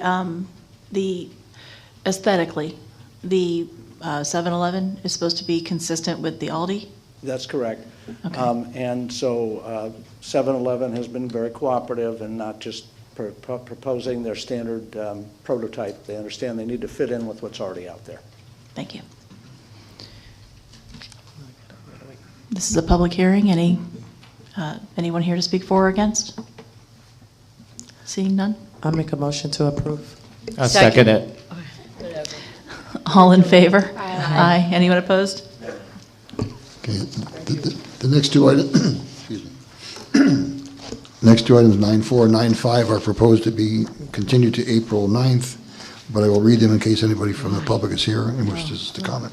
9.4 is an ordinance of the City Commission of the City of Dania Beach, Florida, to amend Chapter 28, the Land Development Code of the City's Code of Ordinances by amending Part 1, Use Regulations, Article 110, Use Regulations for Commercial and Mixed-Use Districts, Section 110-20, List of Permitted, Special Exception, and Prohibited Uses, to amend the Schedule of Permitted Uses, creating Section 110-320, Conditions of Use, Article 115, Industrial Districts, Permitted, Prohibited, Special Exception Uses, and Conditions of Use, Section 115-40, Schedule of Permitted Uses, to amend the Schedule of Permitted Uses, and Section 115-50, Conditions of Use, to amend the Conditions of Use, amending Article Part 3, Special Zoning Districts, Subpart 1, Community Redevelopment Area, CRA Form-Based Zoning Districts, Article 302, Detailed Use Regulations, Section 302-10, Permitted, Special Exception, and Prohibited Uses, to amend the Schedule of Permitted Uses, amending Part 6, Development Review Procedures and Requirements, Article 675, Temporary Use and Special Event Permits,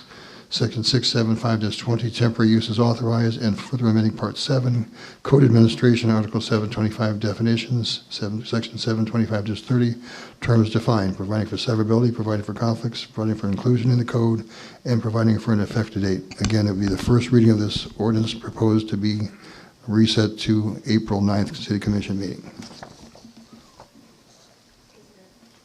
Is there anyone here that was planning on speaking on this issue? Okay. I make a motion to continue these two items until April 9th. I'll read the other one then as well, since your Okay. motion covers both. 9.5 is an ordinance of the City Commission of the City of Dania Beach, Florida, to amend Chapter 13, Health and Sanitation of the city's Code of Ordinances by amending Article 6, Food and Food Establishments, to establish and provide for standards and regulations related to mobile food vendors, providing for severability, providing for conflicts, providing for inclusion in the code, and providing for an effective date. Also, first reading of that ordinance proposed for April 9th continuation. Was anyone here from the public to speak on that issue? Seeing no one? I make a motion to continue items 9.4 and 9.5 until April the 9th. Second. All in favor? Aye. Anyone opposed?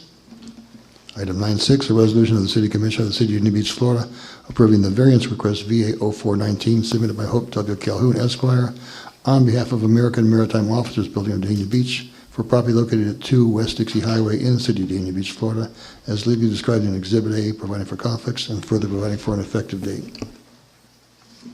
This is I'm sorry. Go ahead.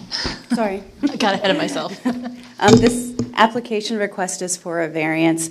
It's for the AMO property, and I know we're all familiar with that location. The property itself is zoned commercial, C3. It is in the Regional Activity Center. It's part of the American Maritime Officer Training Complex. And it actually, the particular property in question fronts on Southwest 7th Street and is surrounded by the AMO property. There is the church, the Lighthouse Community Church is immediately to the north. So if that gives you kind of a little bearing on the property.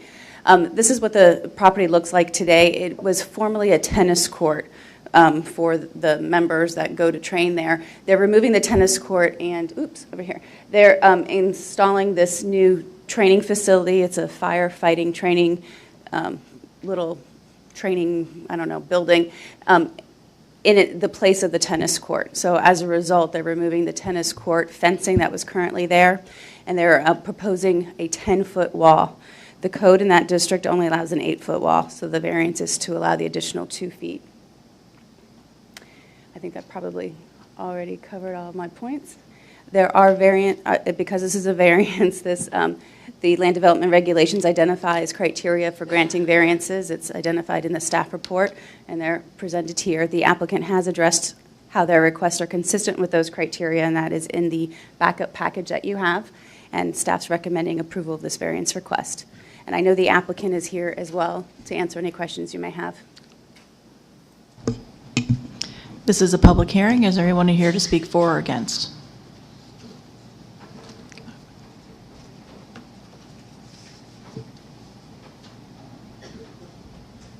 Please state your name and address. John DeZovi from 41 Southeast 6th Street, and I represent Lighthouse Community Church, which is right across the street, as Corinne said. And it looks beautiful. The wall looks fantastic. To go up a little bit higher would be great. And we just really appreciate all what they do over there, and thank you very much, Mayor, Vice Mayor, and Commissioners, for your service. Thank you. Thank you. Anyone else? Move the item. Second. All in favor? Aye. Aye. Anyone opposed? 9.7, a resolution of the City Commission of the City of Dania Beach, Florida, approving the site plan SB 29-18 request for assignment of flex acreage OT 3218, request for parking variance VA 3018, landscape variance request VA 3118, and loading area variance request VA 7518, submitted by Rahil Sangvi on behalf of Dania Resorts LLC for the property generally located on the south side of State Road 84 and north of I-595 within the City of Dania Beach, Florida, as legally described in Exhibit A, providing for conflicts, further providing for an effective date. Good evening, Corinne LaJoy, Planning and Zoning Manager. This application is for site plan, but there's some additional applications that go along with the site plan, a few variances, as well as assignment of flex. The property in question has an industrial zoning designation. It's Industrial Research Office Marine Airport Approach. It has an industrial land use designation on the property as well. The property is currently vacant. The location is north of Interstate 595, but south of State Road 7. I'm sorry, south of State Road 84. And the applicant's proposing the construction of a 103-room hotel. This is the parcel. I didn't zoom out far enough, I probably should have, but you can see at the bottom of the screen, this is Interstate 595. And State Road 84 is to the north of the top of the screen. It is currently vacant. It's a little bit more overgrown at the moment than that picture. The first application is for the assignment of flex. The development of the project with the industrial land use designation requires 1.67 acres of industrial land to be converted or flexed to commercial use. That's a provision that is allowed in the Broward County future land use plan. This flexing will allow the hotel activity on that parcel because otherwise it's restricted to industrial uses. There are several variances, but I'll try to go through them quickly. The first is regarding parking. The applicant's proposing 90 parking spaces on the site. The code requires 101. The applicant states that due to the proximity, as we know, to the airport and the seaport, and they will also have a shuttle, that the need for all 101 parking spaces is not necessary, and that's how they're justifying the reduction in the parking. Landscaping, there's two different landscape variances that are being requested. One is regarding the perimeter buffer around the building. They're proposing 5 feet. The code requires 20. It really is, the code requires, I think, 5-foot landscaping, but for each level, it increases by 5, and this is a 4-story building. That's how we got to the 20 for this particular site. They're also asking for a variance to the perimeter landscape buffer around the perimeter of the site. The code requires 10, and they're proposing 5. In actuality, that's the narrowest. The landscape buffer only increases in certain areas. It certainly doesn't go less, but there's areas where there's more perimeter landscape buffer. In order to meet this requirement, the building would have to be reduced. They'd have to start taking away, fire lanes and reducing the interior corridor of the building itself. So that's how we ended up with the need for these variances. There's an additional landscape variance regarding trees. They're proposing 12 palm trees on the perimeter where the code requires shade trees. A palm is not a shade tree, but there are overhead power lines that restrict their ability to do that. So the trees that they're proposing are trees approved by FP&L for under power line. They're asking to provide no loading space as well. The code requires 1 loading space. The applicant is identifying that due to the size and amenities that the need for the loading space on their site really isn't necessary for that site to function. There are variance criteria is identified in the land development regulations. The applicants identified how their variance requests are consistent with those criteria. They are also asking for the site plan approval tonight as well, and this is for a 103-room, 4-story hotel. The site plan itself does not include any signage, so that's not subject for approval tonight. They'll be submitting that separately, and we'll have to meet code for any signage that they do propose. Staff has requested that they, as part of the site plan review, contact the residents, the neighbors surrounding the property. They've made efforts to do so, but I don't think they actually made contact with any of those neighbors. I know you're all familiar with our development review committee. It's made up of internal staff that all had reviewed the site plan. There are several outstanding comments that remain to be addressed. The applicant's aware of those items and is working towards addressing them. They are identified in the resolution, so if you approve that resolution tonight, there will be conditions of approval that will need to be addressed prior to the issuance of the permit. The City Commission did see this site with regards to the plat. There was a plat note amendment that was requested in 2017, and that was to amend it from a warehouse use to the hotel use. To allow that use to occur. They do need to get that plat approved through Broward County, but they can't do so until the flex has been assigned. So hopefully if it gets approved tonight, they'll be able to go forward with the county on that. At this time, staff's recommending approval of the site plan variances and assignment of flex resolution with the DRC comments as conditions of approval. Are there any questions of staff at this time? I had a quick question. Can you go back 3 slides? Now go forward 1. The city engineer has stated, okay. So is anything pending from city engineer? Because I'm not sure what's going on if we have a city engineer or what's. I believe there are some comments that are addressed. We have But we do, with engineering and with fire, we have a tier system. And they identify the most critical items as a Tier 1 level comment, and the applicant cannot come before you without those critical Tier 1 comments addressed. So the remaining comments that may be still standing are things that we can address prior to the issuance of the permit. The comment that I have here is that there was a traffic study submitted, and the engineer has reviewed it and deemed it complete and accepted. So we know that that's been reviewed, and they're okay in terms of the traffic movement and trips.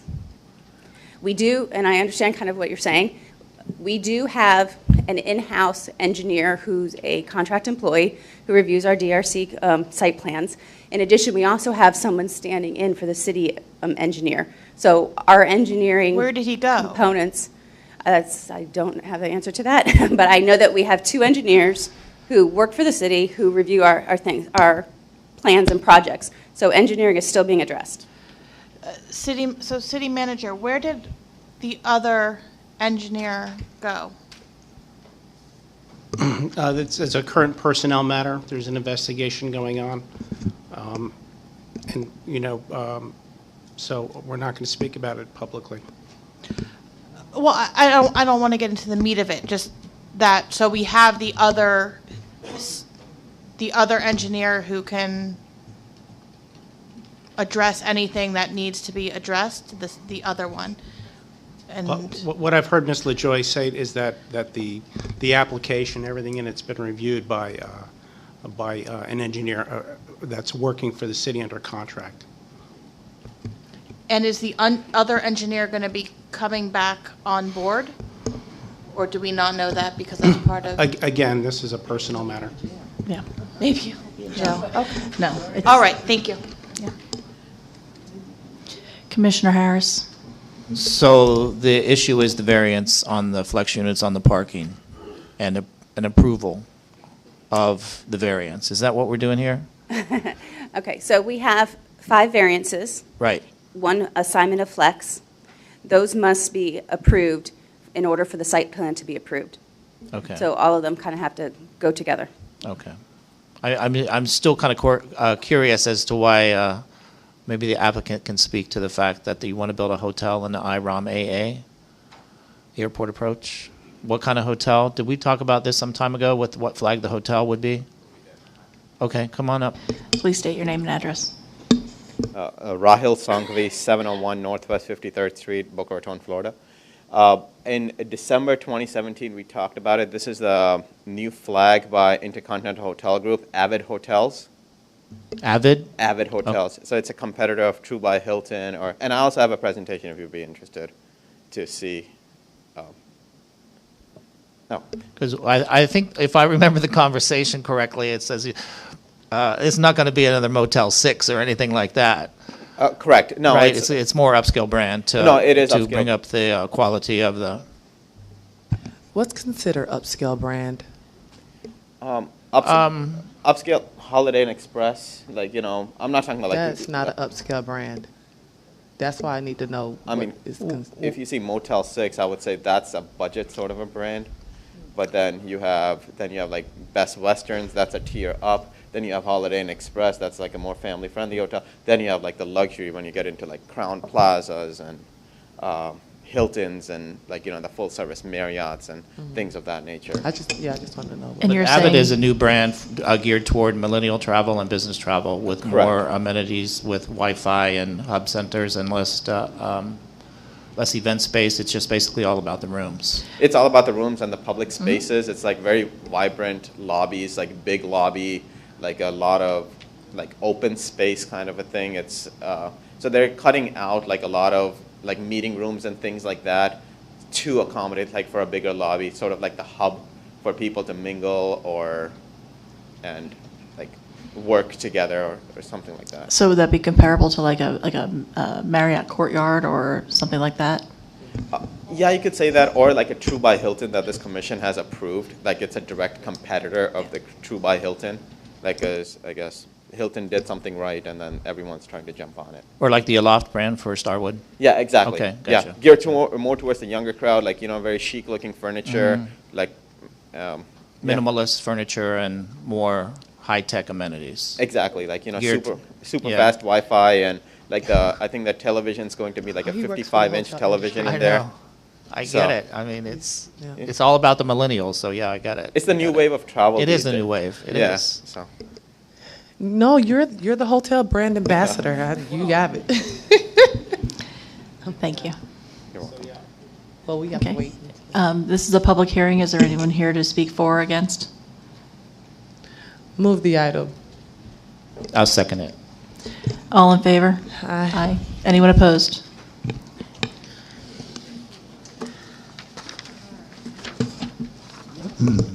Nine eight, a resolution of the City of Dania Beach, Florida, authorizing the City Commission to enter into an employment agreement with Anna M. Garcia as city manager, providing for conflicts, further providing for an effective date.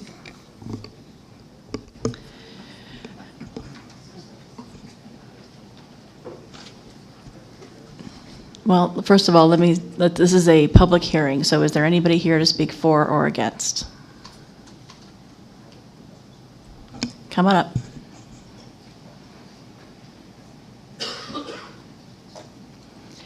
Please state your name and address. Hello, everyone. My name is Anthony Amos.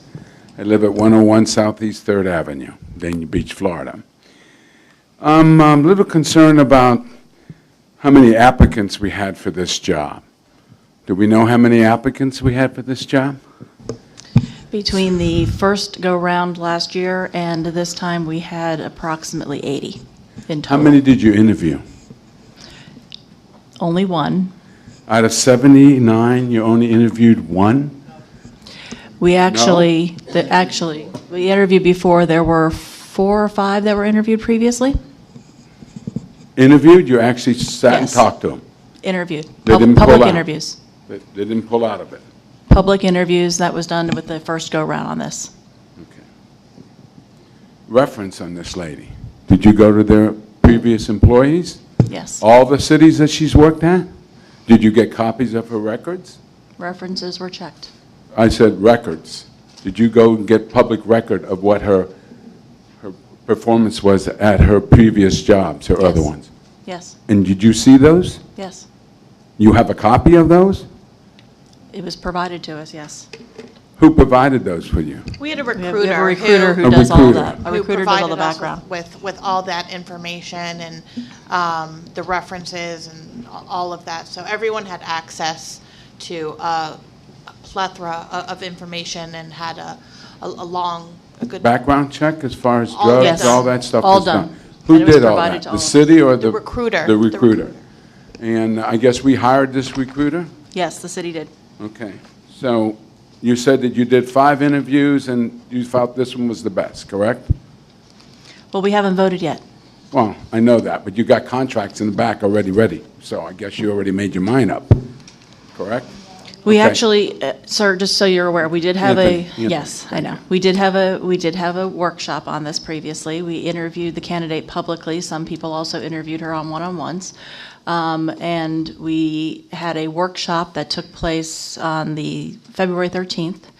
At that time, there were not only an interview, but there was also some discussion about it. And at that time, there was a consensus to move this particular candidate forward, to move forward with the process, including background checks, the references and everything that you mentioned before, as well as starting the negotiation and drafting of a contract. Is she going to have a probationary period like every other employee here, or is she going to just not have any probationary period? Tom, can you answer some of these questions? There is no built-in probationary period for a city manager typically. It's not built into the contract to do that. So you're saying that every other employee has to have that done, but a city manager doesn't? I believe, and I'd have to have the HR people speak, but I think city employees have a probation period of 6 months or so. Well, isn't she a city employee? She'll be a city employee. Well, then yes. she needs probation. Okay, we heard your point. Is that on the contract? That's what I'm asking you. It is not in the contract. to have Why a- isn't it in the contract? You can ask the people who are going to make the decision. Okay. Can you tell me why she's going to work here without a probationary period? Go ahead. Okay. We have not finalized everything that is in the contract. The contract was put into the backup. We still are going to discuss some of the details that are in the contract, and I think that it will address some of your concerns. Yeah, I'm really concerned about that, because I've heard other things about this woman. I want to make sure that this city stays family-friendly. Everybody who works for this city is family. So I don't want somebody to come in here and wreck it apart, okay? I'm sorry, this is the thing that I heard, and I don't like it. So I just want to make sure we have a thing in there that says that she's not going to do her job right, that we have the option of letting her go without a 30% or any of that restitution that's due to her. I think there's a state that says that we let them go ahead of time so they're allowed so much money. Is that correct? It's called severance leave. Right. That is correct. There's a state that tells you how many. That is if a manager is terminated without any reason being identified, then cities and counties throughout Florida provide for up to a maximum of 20 weeks of salary. Okay. For severance leave. So we are going to consider about probationary period, correct? It's not exactly a probationary period, but there are issues within the contract. There are items within the contract that's standard in these sort of situations, whether you're terminating somebody for cause or without cause. But still no that's what- probationary period. You're not well, going to give her. We're still discussing some of these issues, and that's part of what we're doing tonight with part of this vote. Okay. Thank you. Okay. Come on up.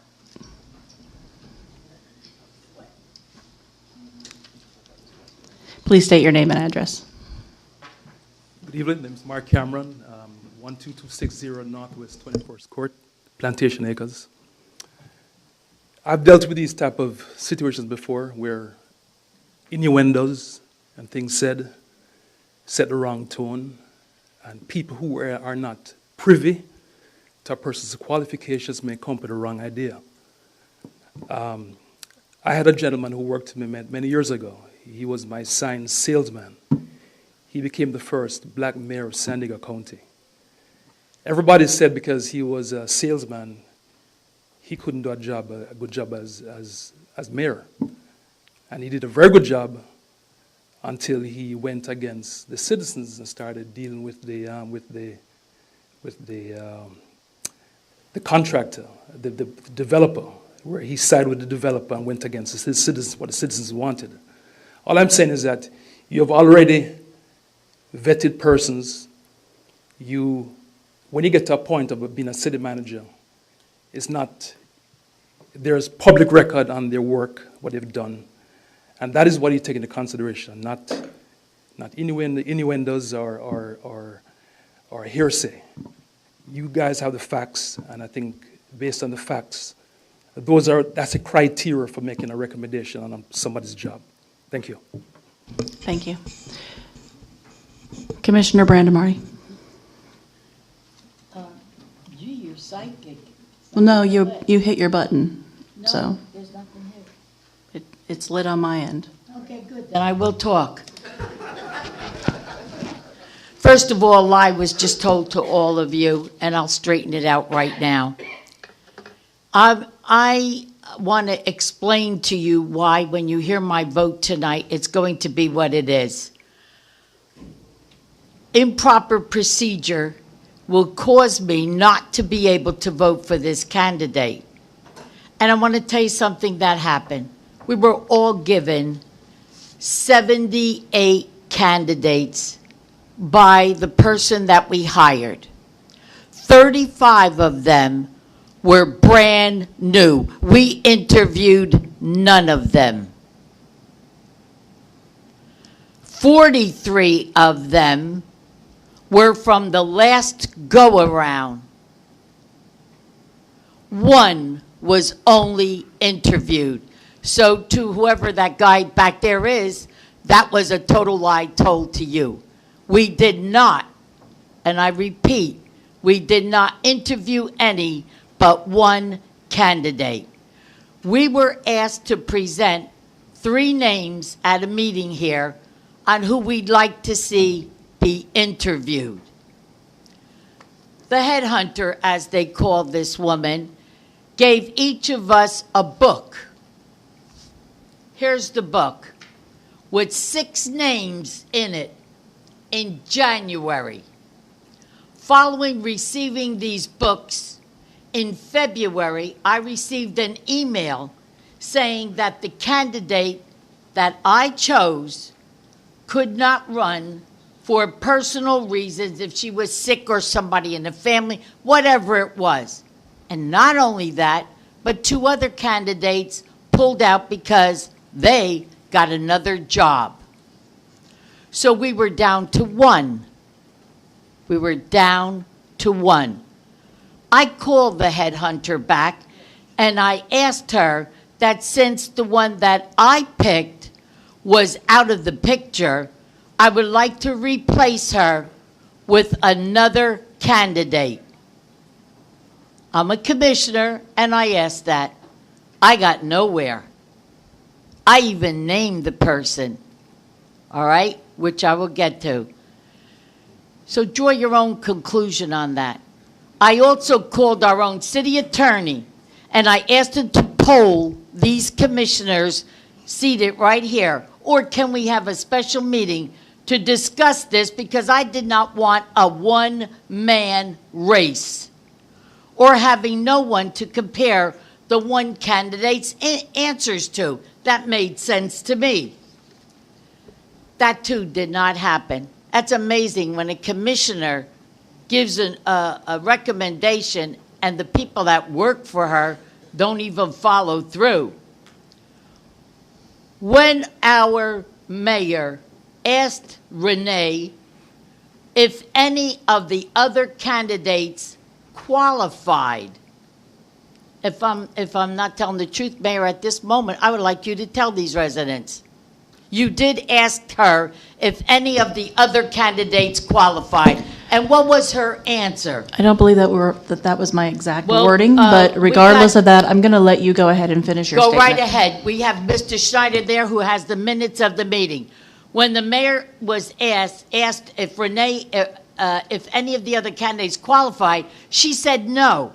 So now I want to tell you about the candidate whose name I gave and what qualifications he has in this city and how he was praised up here by Peter, the main builder of The Point.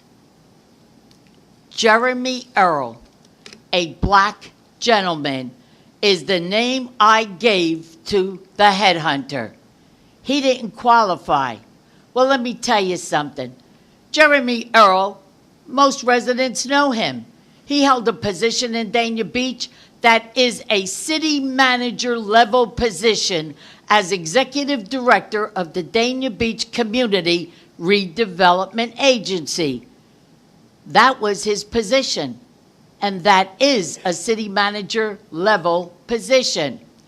He attracted the new major development in the city of Dania Beach that exceeds $1 billion in value and will, when completed, create thousands of new jobs. That's called Dania Point.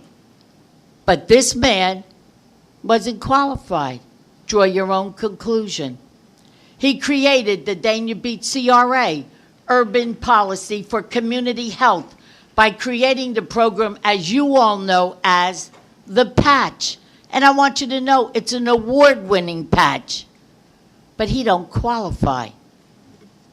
Oversaw the creation of the city's first official Green Advisory Board. But he don't qualify. He created the very first Dania Beach CRAs and city first economic development implementation plan, which was approved by the city commission and today is currently being used. But he don't qualify. He created the city's and the DBCRA's first economic development department, which in the first year of existence helped to create over 200 jobs. And last but all, he created your fabulous Art and Seafood Festival. He didn't qualify. He wasn't even interviewed. And what did we just do here tonight? What are we doing here tonight? This is an unbelievable situation. It really is. That we are not giving this man a chance to be interviewed and took away my right to give you a candidate to interview. And that's what I'm telling you, citizens. Open your eyes and take a good look. I read to you all of his accomplishments, and he wasn't even given the chance. That's what I have to say on that. Here's the book. The 78 people that were put into it are in the back.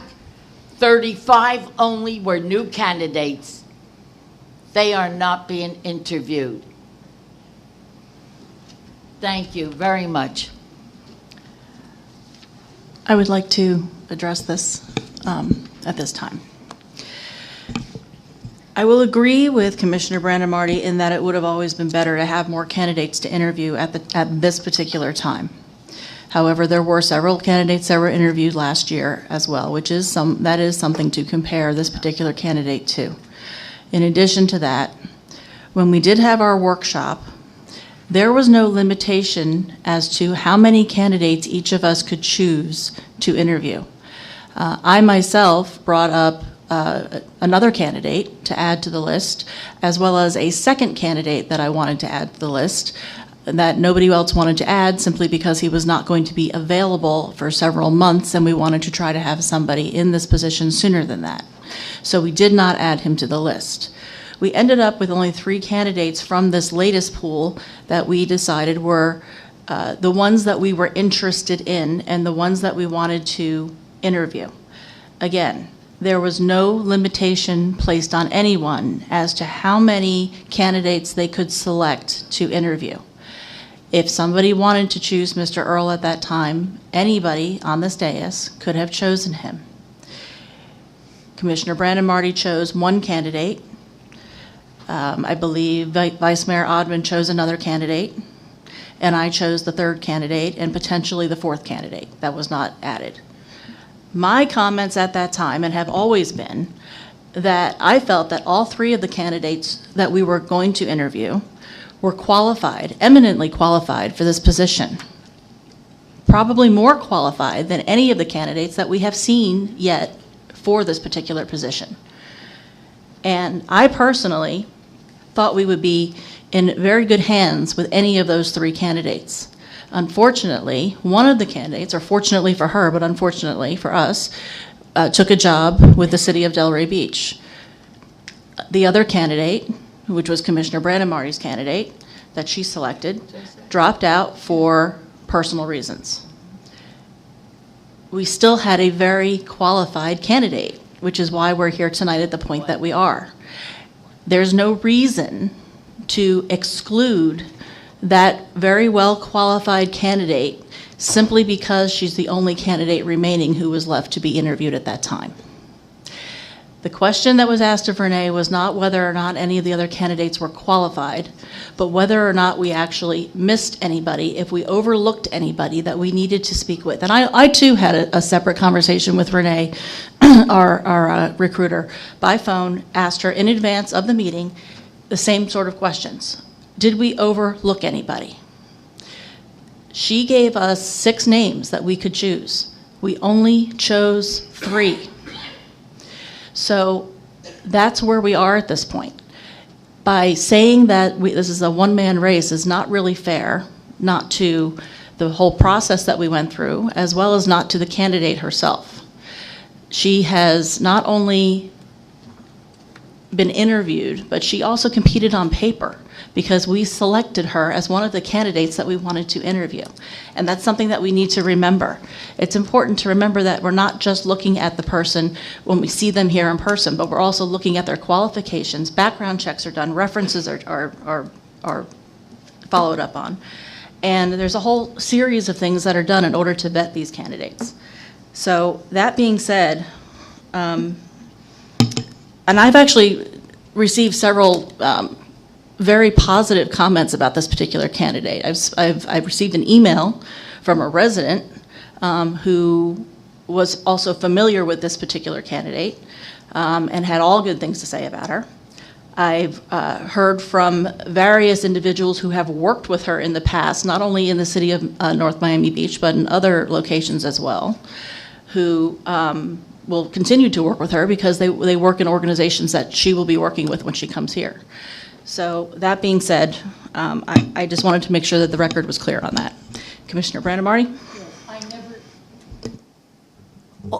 Residents, I never said anything derogatory about the candidates. I only was complaining about the procedure. I still don't have a candidate. I still don't.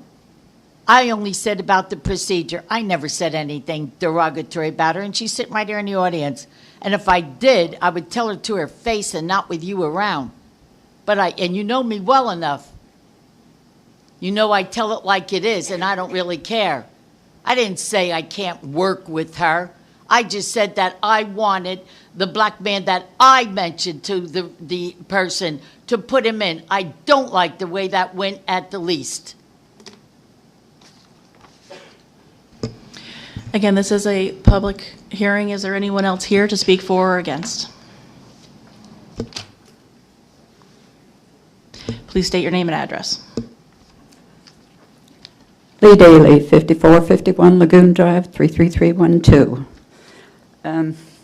We've learned a few things tonight that we haven't heard before. And one problem that I'm having, well, okay, you did not vote on, is what you said, a final. Do any of you, besides Shicky, have someone that you would like to consider now? Like you said, it was open for as many. Now that you have not voted on her now, would you be willing to listen if they each came up with another candidate to see if we can get the very best for Dania? The one that wants to be in Dania, the one that we want? People have to fit. And if you get someone and you give them a long contract, and they don't fit, it don't work out, they don't do what they're supposed to do, we and they are stuck here. That's very important for the city of Dania. You have to realize how, then you're going to say, okay, let's just, if it didn't work out, she didn't like us, we didn't like her, whatever the reason, or he, you're going to have to go through this in a couple years anyway. Again, why not do now to make sure we've got the right? And how long of a contract are you talking about anyway? 2, 3 years? 3 years. 3 years. Okay. So if she or he, the person, did not like us or we did not like what she's doing or not doing. So in 2 years from now, you're going to have to start this all over again. I would think that right now, with other names mentioned, according to Ms. Brenda Marty, she has one. You said you had started up with 2. Why not go through the others now before you get fully into it? And same thing, are we offering top pay, middle pay, or what? Because most places, you get pay raises as you go along. I haven't heard anything said about pay. Usually, pay raises come later. You know, probation, I worked at the post office, it was 90 days, even back 30 years ago. If you don't have a probation period, you get in a mess. You start at top pay. If you start at top pay, they're going to get pay raises constantly. Is that money really going to be useful, or do you start them lower, see what they can do for our city, and then give the pay raises? To me, that sounds like I waited 15 years in the Postal Service to this day. Still, you wait 15 years to get a pay raise other than the cost of living. And a few thoughts that maybe we ought to try a little bit harder now. I will, just one thing to address. I know Commissioner Brandon Marty has something to add to it. I will say that all of these issues are addressed in the contract, salary as well as future pay raises. And there was if you watched the workshop, there was discussion as to a range of salary that we were willing to offer. And we came to a consensus on that. The consensus was the high, the medium, or the low? We gave a range. We gave the range. That was the consensus. Well, it's all a matter of public record. Was it the low, the medium, or the high range that you're actually proposing to the person? I would say the range is subjective. It's subjective, yeah. It's high. The range that was stated that we came to a consensus to, I believe, was 190 to 200. When we look at all the cities with a population similar to ours, we felt that was appropriate, and it was within range of what you were seeing in other cities. So that was the consensus that Tom then moved forward with when he started putting together the contract. Does that So answer a your city question? about the size of Dania, like Hollandale, is paying that kind of money too, would you believe then? I wish I had the spreadsheet in front of me, but there was numerous cities that that I went through. I think Actually, I don't we know. discussed North Miami Beach Did we? itself, and North Miami Beach is not that much bigger than Dania Beach. And actually, the salary that was offered in this case was significantly lower than what Ms. Garcia was making in North Miami Beach. I know she was replaced already in North Miami Beach. Right. I spoke to HR. But we did have example after example. We made sure that we thoroughly looked at that and made sure that what we were offering was in line with what was appropriate for our population and where our city is and the expectations of the So role. if she's going, like you said, the 190 to 200, then pay raises come how frequently for the city? I mean, what is this really going to cost us to replace our city manager now? I mean, is this going to really run into a lot of money for the city, or we're just giving away money? I actually think that you would be paying essentially around the same range for any candidate that came in here, based upon what the range is for a city this size and with everything that's going on in the city and the level of responsibility. And then if this doesn't work out, in 3 years, you're going to go higher for the next one to try and get them to do better? That would or- be with any contract, with any candidate. 3 years is the maximum. I hope you all know what you're doing. Thank you. Thank you. Commissioner Brandamari? To answer your question that you asked at least 3 or 4 times, I believe the salary is $200,000 a year. And it's also, she would get an increase every year. But you know something? I'm not against people being paid that are all like in the same area. You know, like if we compared it with another city and all that, that doesn't bother me. I'm still sticking on the part that I had no say in this at all. Really. And that's the one that's bothering me more than anything. I still want Jeremy Earl to be interviewed. And I'm going to say that to my dying day. And not only that, I don't feel sorry for staff. I really don't. I feel sorry for our employees. Because along with new city managers coming in, they bring their own friends, sit back and watch. When the honeymoon is over in 6 months, then I want you all to come back here and let me know what you feel. Really, I do. But on this salary thing, I don't care that she's paid $200,000. That isn't what's bothering me, and I want her to know this. It's the fact that I had no say with a candidate when I was informed last second that she was out due to medical. That's all. Commissioner Harris? As far as the salary goes, I took a survey of 311 different cities in the state of Florida and found that the salary was in the usual customary range for executive recruitment for basically a city administrator. So similar size populations, budget, and geographical location all indicated to me that the range that we're paying was acceptable. That was 311 cities in the state of Florida that we surveyed. Commissioner Brandamari, did you want to speak now, or do you want to wait until after the gentleman speaks? Oh, I didn't. I have your button pushed. Oh, I'm sorry. It should have been canceled. Okay, go ahead. Quick- State your quick- name again, please, so we have it for the Again, record. Anthony Amos, 101 Southeast 3rd Avenue. Real quick question. What is she going to get yearly as an increase? What is 3%. 3%? All employees do. Okay. I'm just telling you, I have a concern about probationary period. Nobody's above probationary period. Nobody. If you work for the city of Dania Beach, you need to have a period to see what kind of job she's going to do. I don't have anything against her either, but I just want to make sure we got the right candidate. Okay? Thank you. Thank you. Anyone else? Okay. Oh, wait, we got two coming. Please state your name and address. Louis Romoli, 902 Nature's Cove Road, Dania Beach, Florida. First of all, I did my own research on Anna, and she has outstanding qualifications. I used to be an HR representative, too, in my early days. The other thing I want to understand is we have several people that have come to this dais today to argue about something that I'm not even quite sure why they're arguing about. Where were they during the workshops? I was here during the workshop. There were 2 people in this room, 3 people in this room, excuse me, besides myself, 2 others. And they were not here during the workshops where you could have listened and could have made comments regarding the candidates that were put forward, this commission. It's about time we make a decision. We have an outstanding candidate, and a candidate that probably could have had another job, but she stood by and waited for you to make a decision. The other candidates found another job. To me, that says something about Anna. She wanted to be in Dania Beach. These other candidates were just looking for a job. Thank you. Thank you. Mr. Newby?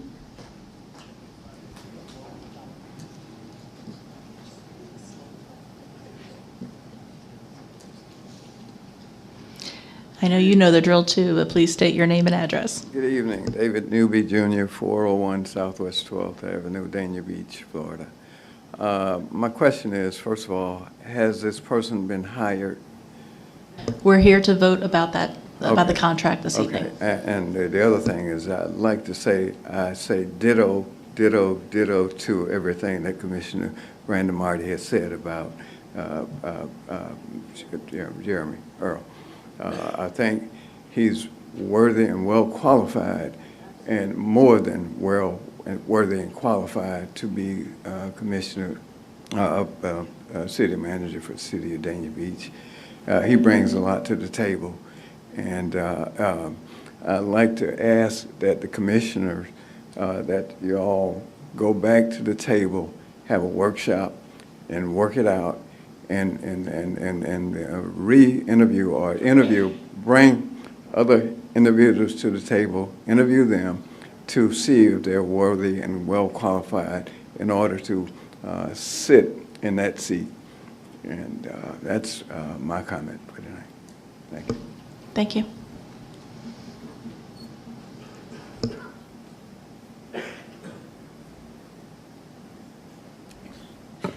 My name is Carol Hemis, and I'm at 214 Southwest 6th Street, Dania Beach, Florida. My only concern is that when Bob got his manager, he did not live in Dania Beach, and that is still a concern of mine. I'm still a believer that if you're going to manage a city and being paid, I don't care if it's $200,000 or $400,000, whatever, if you're going to be paid by that city, you should live in that city, so that you know at all times what the problems are, that you're able to handle them. Now, Jeremy has been in the city. He has done much work for the city. He has been really excellent. I was not at the workshops because I didn't know about him, but that's neither here nor there. But I think that if he's a good candidate, he should be given an option, or he should be given a chance. He is Dania Beach, and he's a young Dania Beach. He's going to be going into the future with you. I'm in the past, but he's going to be going forward. And I think we deserve to give a member of our city a chance who knows how to do the work and is capable of being our city manager. That's just my opinion. Thank you. Thank you, Carol. Is there anybody else that would like to speak for or against? Any other discussion on the dais? I have discussion. Go right ahead, Commissioner James. I have a few concerns about the contract, not necessarily about the candidate. We didn't get a chance to really go back and forth with Tom because we received the contract and a notice to where, you know, he asked a few questions. But my only concerns that addresses this contract would be, well, I have quite a few. The insurance premiums.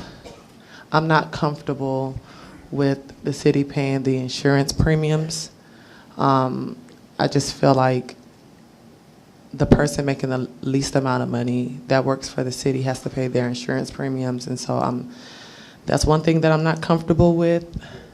I want to clarify what it meant for FRS contributions.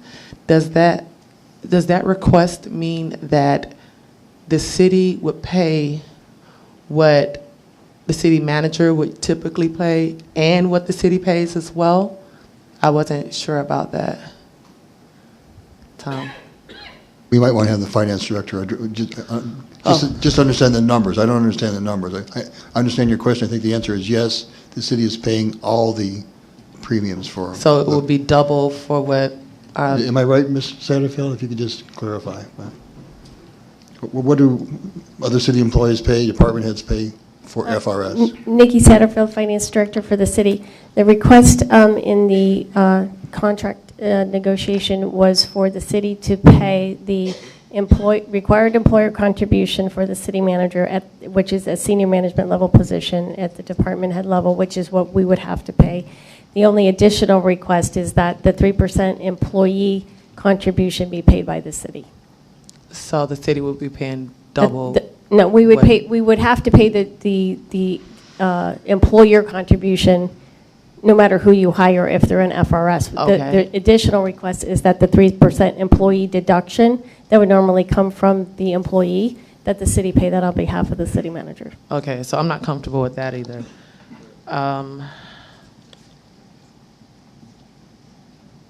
I wanted to speak a little bit on the severance.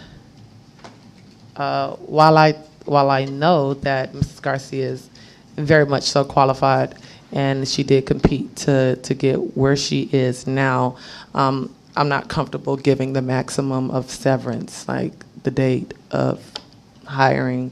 I do think that should be in some type of a, I guess you can call it a probationary period, or even after the first year. I think, it's something for any city manager, or any employee, or any director that's hired here for them to work towards a certain goal. So, I'm just bringing up these things now because we haven't had a chance to discuss any of this stuff. We haven't gone back and forth with each other. This is the first public setting that, we've had this contract and we're speaking to each other about. So those are my concerns about this contract.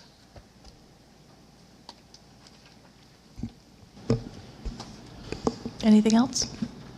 Go ahead, Vice Mayor. Commissioner, clarify, I was with you for the insurance premium and the 3%. What was explain your third concern one more time? The severance? Yeah, specifically, what about the severance? Okay, so the request in the contract is that Mrs. Garcia gets the maximum that the state of Florida allows for 20-week severance, starting at day one. Is it the time or the amount that you don't like? Both. Okay. Like I think that when that's earned, absolutely get the maximum. But to start at the maximum, as long as I've been sitting here, I've never started at the maximum with that. And that goes back to our executive CRA director. Did not give her the maximum of anything that she asked for, actually, and had to come back after a year for evaluation to extend any of those things. I want the process to be fair. I want to be careful of what precedent we're setting. I want Ms. Garcia to come in and do an extraordinary job. I just want the contract to be fair. I don't know how else to really say it. And one other thing that we need to think about is that we haven't gone into labor negotiations with the union. And so I'm absolutely okay with the 3% increase that she's asking for yearly, but I want to know how that number is affected when we start to go to the Labor Council and we give the employees a different number, say for the annual raise, for their annual raise. Will that be an additional raise on top of the 3%, or is it either or? I don't know. Tom, can you answer the question about the labor negotiations and also the timing of that? Because I'm unclear of that. Okay. As well. I'm going to have to defer to Colin as to when we next open up the contract. Do you recall that? The contract expires when? The contract will expire later this calendar year. So the anticipation is, once Ms. Garcia comes on board, is to talk with the City Commission about having a shade session regarding labor issues, and then proceed from there. I just had a meeting with the union the other day and discussed this. So, Vice Mayor, for the numbers, we wouldn't talk about them here, obviously, but that's typically when the union's going to come back and say, we request a cost adjustment or cost of living, if that's the way they couch it, at that time. The history here has been that sometimes it takes a couple of years before that's negotiated because of all the other issues, not just the money, but other working conditions. So it may not be up at 3%, it might be less, it might be more. It depends on what other things are on the table when you meet, and you're allowed to meet on this, by the way, in this thing called a shade session, out of the public eye, so you can privately discuss it and negotiate a contract with the union. When the Commissioner James said that her concern was if it would add on to what Anna was already getting, so if the number was 4%, would then the new city manager be getting that as well? No, the contract as currently proposed is that she, on every October 1st, starting this October 1st, would be an automatic 3% raise each October 1st. So that the maximum is a 3-year contract. That's all that's allowed by the charter. Okay, And- so it wouldn't, so, because I know that Bob received whatever the employees received every year, and I wasn't sure, kind of up to us to interpret that stuff. No, I understand that, but my point was, I didn't know if we have a 3% in the contract, so that puts her out of whatever the employees get? No, you would have to negotiate with her if you chose to give her beyond the 3%. She'd be guaranteed 3%, and if employees got whatever, let's say 2% in addition, it wouldn't be an addition. Okay, It's that's for my only them. question. Okay. You answered it. Tom, can I ask you, in the negotiations that you had with Ms. Garcia, did she make any financial concessions? There was one element in the Bob Baldwin's contract that allowed for a $700 a month expense allowance, and she declined to accept that. That's $8,400 a year that she declined not to accept. Thank you. If you want to speak, you need to come back up. Come back up. You have to come up. We need you on the microphone. Just a quick question. How much is the total package that she's getting, including all her benefits? How much is it worth? What are we talking about? 300,000 or what? Ms. Satterfield, do you remember the number that you had calculated? The finance director can tell us that. Okay, thank you.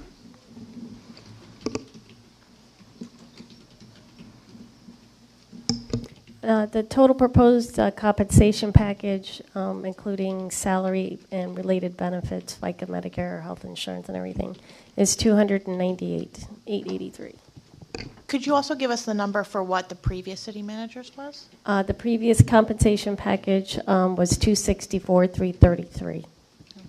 So 264 versus? 298. It's an 298. annual differential of $34,500. Great, thank you. Any other public comment?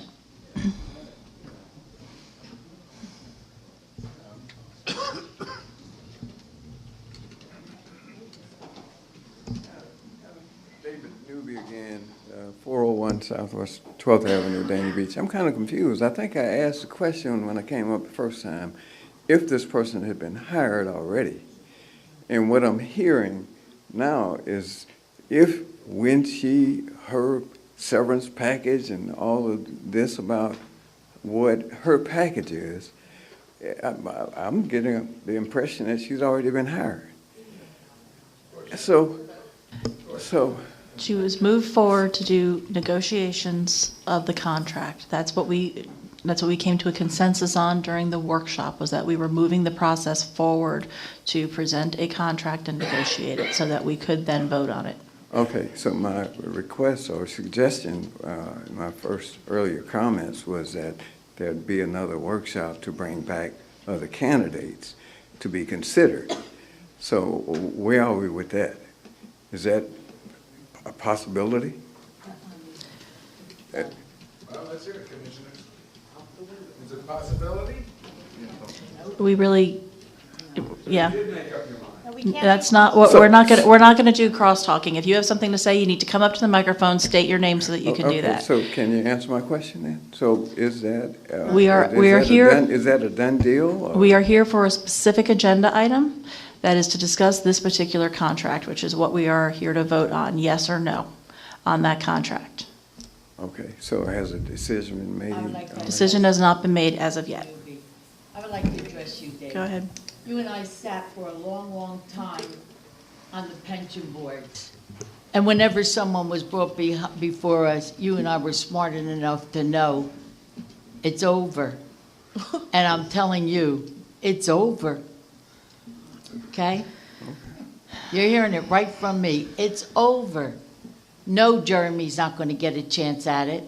And no, there ain't going to be any workshops at it. And no, there's not going to be any other candidates brought here. It's over. Well, You can go home, honey. And I love you. If that's the case. And you that's- shocked me by coming up here because you sit there so quiet. You never say a damn word. And when you came up here, you made it so that when I go home, I'm going to sleep good tonight. What? To see that you came forward. He came forward, Veronica. And I'm proud of you. I really am. Well, you know I'm always behind the scenes, you know. I walk softly, but I carry a big stick. All right, Thank you, David. Come on up, Pat. Please state your name and address.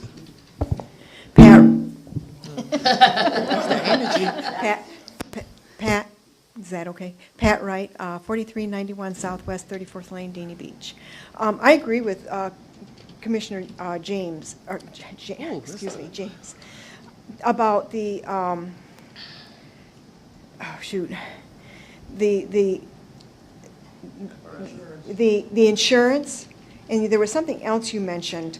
FRS severance. Yeah, severance. I agree 100% with you.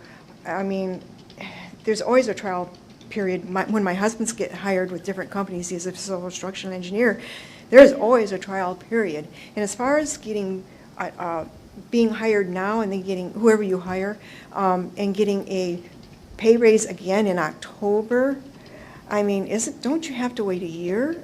I mean, or is that just a general thing that, you know? And if everyday people who work for the town have to pay for their insurance, then why aren't the higher-ups having to pay for their insurance?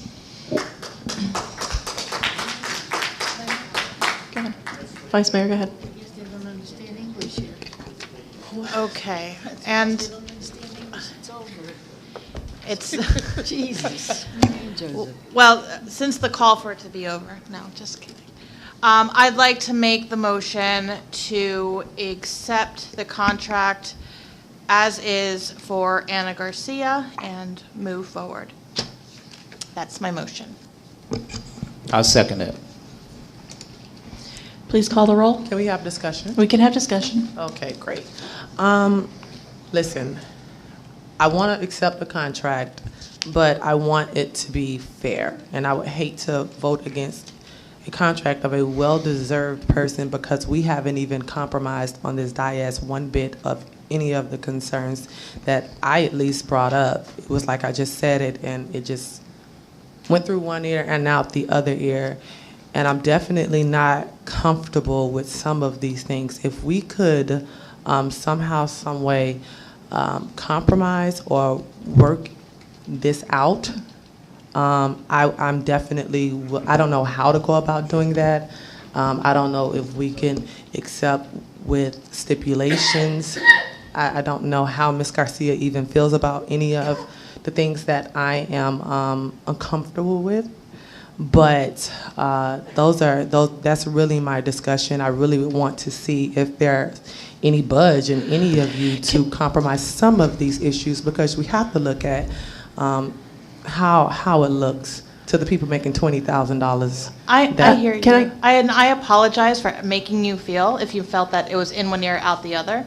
I don't think it should have been. I mean, I think we have the option to call up Anna. That's what I was just going to say. And She's willing to if come up. she She's feels sitting here. comfortable, we could talk about. Sure. I think there was 3 big ones. There was the insurance premium? It was the severance, the FRS, and the insurance. Okay, the 3% and the No, it's not the severance. 3%. The FRS. Oh, okay, FRS, okay. Oh, good evening. Please state your name and address. My name is Anna Garcia, 9381 Southwest 51st Terrace, Miami, Florida. First of all, I'm extremely grateful, excited, humbled for the opportunity to serve as your next city manager. I have almost 30 years under my belt, and I started at the lowest position. I've been a city manager for the last 9 years, successfully managing a budget of over $165 million. I'm a proven leader and I'm a proven manager, and I look forward to taking Dania Beach to new heights. This is a very critical time in our city. I also wanted to remind you that I am an at-will employee.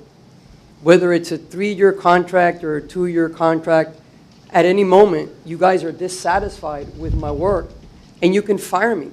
And if you fire me for cause, you don't have to pay me a penny. But I've never been fired for cause ever in my life. I am willing to pay my contribution towards my health insurance. I also want to remind you that your previous city manager had an expense account of $700 a month. You know what my proposed expense account is? Zero. Zero. I am here to work together with the residents of Dania Beach, to work with all of you. And I made it a point to apply for the city because of the chemistry and of the good fit, and because Dania Beach needs a leader, because this city is on the brink of greatness. So I'm willing to pay my 3% towards my contribution, and I just wanted to let you know that your investment... So that's the FRS? No, for the insurance. For Oh, the insurance. For the insurance, okay. I asked you to pay my contribution for the FRS in lieu of that zero versus the $700 a month in regards to the expense account. But does the numbers equal the same, though? When you add the $700 a month or pay period or however that is, versus I think it ends up being $24,000 that the city pays in contribution to the FRS, if I'm not mistaken, the number similar to that. Commissioner, in most cities, when you're negotiating an executive package, there is a contribution in regards to, be it the FRS or be it a 401 or a 457. Correct. I want to make sure that if that's an issue for you, instead of maybe the 3%, we can cut it down to 2%, and I'll pay the 1%, or we'll split it 1.5 and 1.5. For what, the FRS? For the FRS contribution. So she's willing to make the concession she'll pay for the insurance premium, that part. And then for the FRS, we could go 2 to 1? 50-50. Okay, all right, 50-50. And zero on that expense. Wait, 50, okay, so I'm confused, sorry. I'm sorry. This is my first time really going through it, and this has been a long, drawn-out process for over a couple of years. So those people who think that this is like our first go-round, this is not our first go-round. We've been dealing with this for a few years now. We'd each pay 1.5%. So on top, okay, so we would each pay 1.5%, and then we would have our other contribution that we're giving to No, it? so instead of the 3%, it would be 1.5%, 1.5%. So she's... And nothing else to the FRS. Nikki, is that accurate? Because she's shaking her head.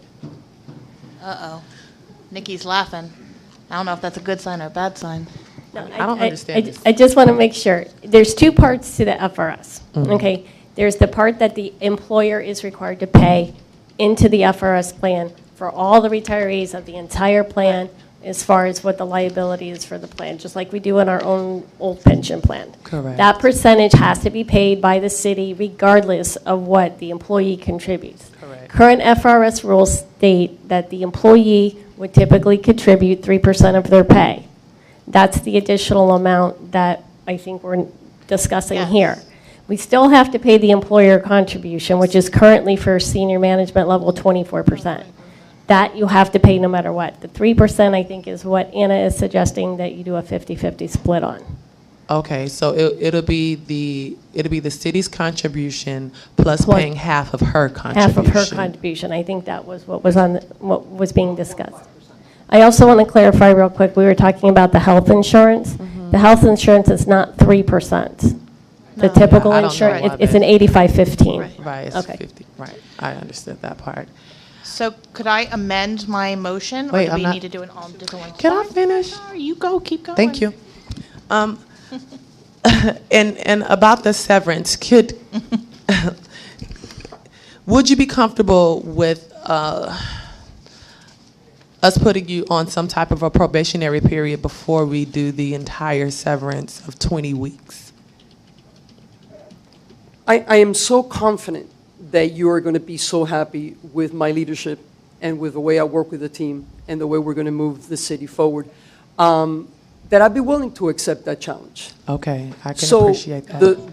the first year, I'm here for it. the first year, and the reason why managers fight for their severance, because we would love to deal with governance versus politicking, and we would love to only be dismissed for cause, but unfortunately, not every leader is serving, on the dais. So sometimes decisions are made that are not in the best interests of the people and of the residents. So we need to look out for our livelihood.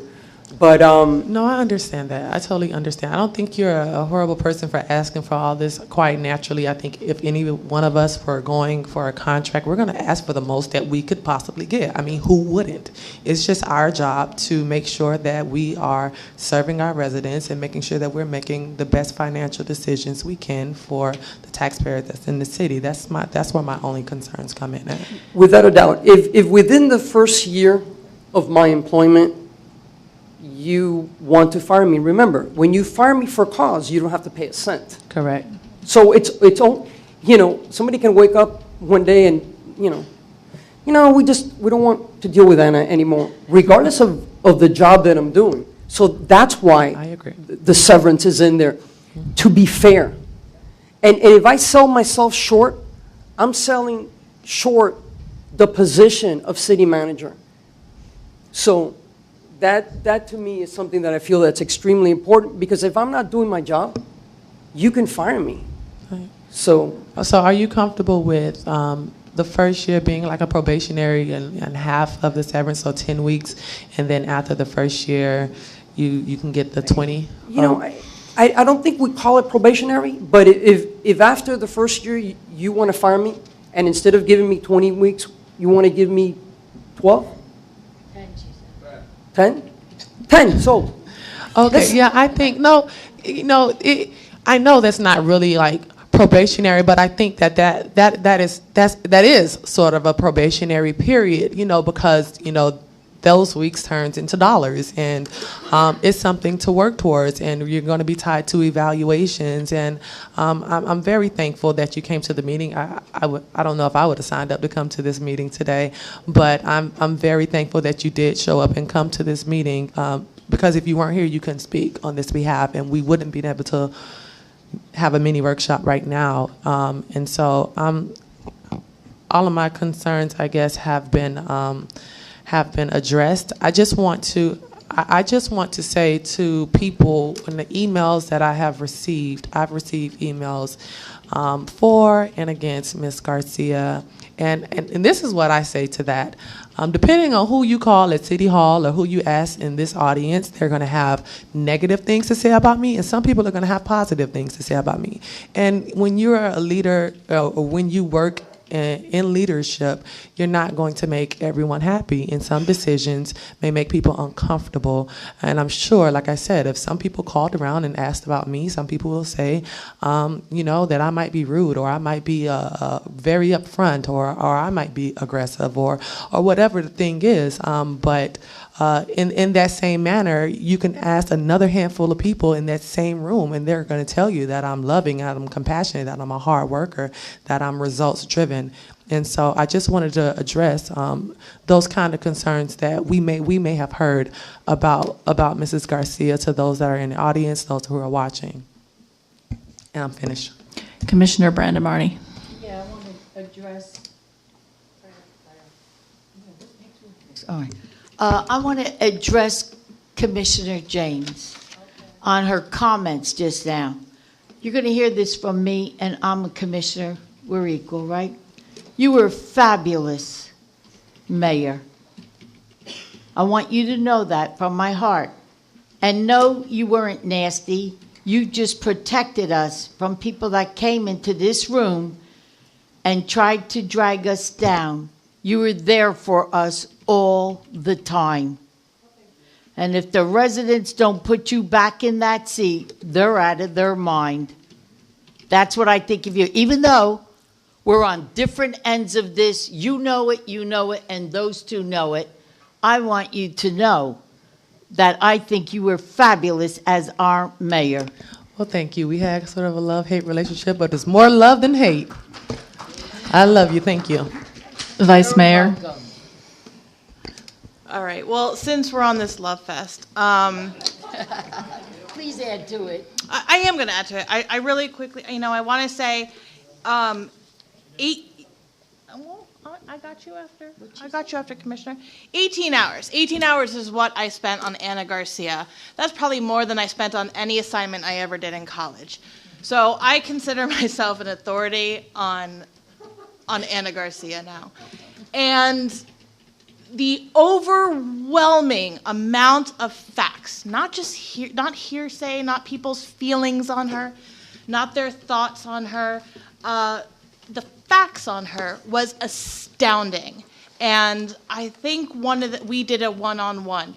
I said to her, my God, I hope that when I get to that level in my career, this many people are able to say, look at what this person did. I mean, it's unbelievable. You should all get the Ana Garcia book because it's just that impressive. And I rarely find people impressive, but I find you very impressive, Ms. Garcia. I'm humbled. And for that reason, I am hopeful, I am excited, I am on board with your vision. And I think when you came up here, your willingness to discuss these little concerns in the contract, if you didn't get it before, I hope you got it then. If you had any questions over if this is the right person, if she's genuine, if she's the real deal, I hope that answered it for you.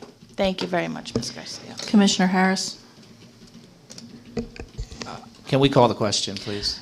Actually, I believe Tom has some questions for I us. just need to clarify from you, Anna. Are you proposing in the first year you would agree to a 10-week severance and 10-week of insurance COBRA benefits? Is that what we're saying? Because it wasn't clear to me. Yes, from On, what I... on the first year. Yes, in the first year, correct. We would have from 1 year from when you start, you were supposed to start in a couple weeks. So 1 full year, it's a severance. So if you're fired without cause, it would be 1 year severance, 10-week severance and Hey, 10 weeks Tom. of insurance. 1 year severance. That is correct. Not We're going to go bad. bankrupt. Not bad. Well, she's going to give you a piece of the action. That's correct. All right, thank you. That's your motion, and if that's what you all agree to. You have to say the other things. That was the only one he needed clarification on. No, she's offered to pay for her health insurance. one She's offered to pay 1.5% contribution for Florida Retirement System, and she's offered to pay, or to accept 10-week severance and 10 weeks of insurance, which is called COBRA, if she's terminated without cause in the first year of employment. That's correct. That would be the motion. So that's the motion on the table right now. Can I just say something real quick before we go to the motion? Of course. I want to thank Anna for coming tonight and for coming up here and answering these questions. You didn't have to do that. You didn't have to come tonight, and you didn't actually even have to come up here. So the fact that you were willing to do that, I really do appreciate. Thank you. I will always face the music. Bill. Get out of here. Call the question. Okay. All right, well, we have a motion on the table. Does anyone want to second it? I'll second it. Please call the roll. Commissioner Brandemart, No. Commissioner Harris, Yes. Commissioner James, Yes. Vice Mayor Odman, Yes. Mayor Llewellyn. Yes. Motion carries 4-1. I have a. Congratulations. I have a. Go ahead. Thank you. Commissioner James. I'll wait. No, not for you. Now, since this has been passed, I don't know how you all feel about it, but I would like to restrict the duties of hiring and firing until Mrs. Garcia comes in. There are a lot of things that are going on internally that I don't wish to discuss publicly that concern me, and so I would want to wait of any hiring and firing until we receive Mrs. Garcia. I want to understand this. Okay. Go ahead. I want to. Can I say something? First and foremost, it's really not our place to be discussing what's done internally as far as the day-to-day operations. We've discussed this in the past that it's not our place to do that. It's the department heads and the sitting assistant city manager at this time. I know what you're talking about. If I'm not mistaken, I don't believe that there is anything. I think there are investigations going on right now, and I think we can say reasonably that there can be recommendations made. Is that fair? Recommendations to who? Recommendations from an investigation, but not necessarily any action being taken. So that would mean there would be no hiring or any firing before we get the new city manager. I guess we're saying the same thing. I'm not saying that they can't continue to investigate. If I can, Mayor, I'm sorry. But Again, just to be careful, because the charter says you cannot direct the manager about when he or she hires or fires employees. that's correct, but we don't have a manager, and that's why I want that duty to go to the manager that we just voted a contract on. That's all I'm saying. I don't know. Listen. That's all I'm saying. If we're going to give those duties to the city manager that we just contracted, that's all. Commissioner Harris?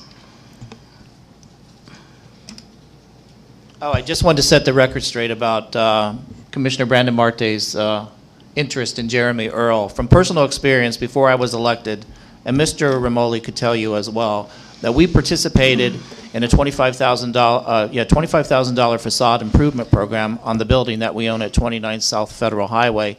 And in addition to that, we spent an additional $40,000 on the renovation of that building that Patty Hart can tell you that was built in 1935. And I can also tell you that Mark LaFerrier, when he was a new employee, he came right over to our building to check it out. Corinne came over there to check out the distance of the awning to the palm tree. And Jeremy Earl, the CRA director, who we participated in the program with, never once came to our door to congratulate us or to check the progress of the work that almost took 2 years. 2 years. He never came once. He never set foot in the door of a building that he helped build. No, instead he brought in a humongous development, and that's what's making you all live easier. He brought in Dania Point, and that tops your building.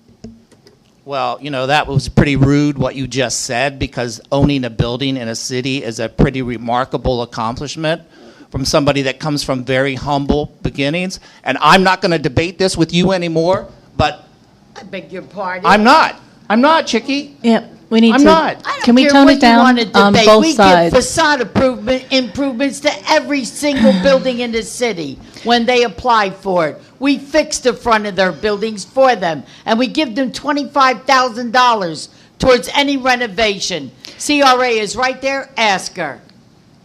Commissioner Harris, are you finished? Commissioner Brandon Marty, you had your light on. Is that what you wanted to add, or did you have something else you wanted to add? No. It's over there. Can we go back to the? Yes.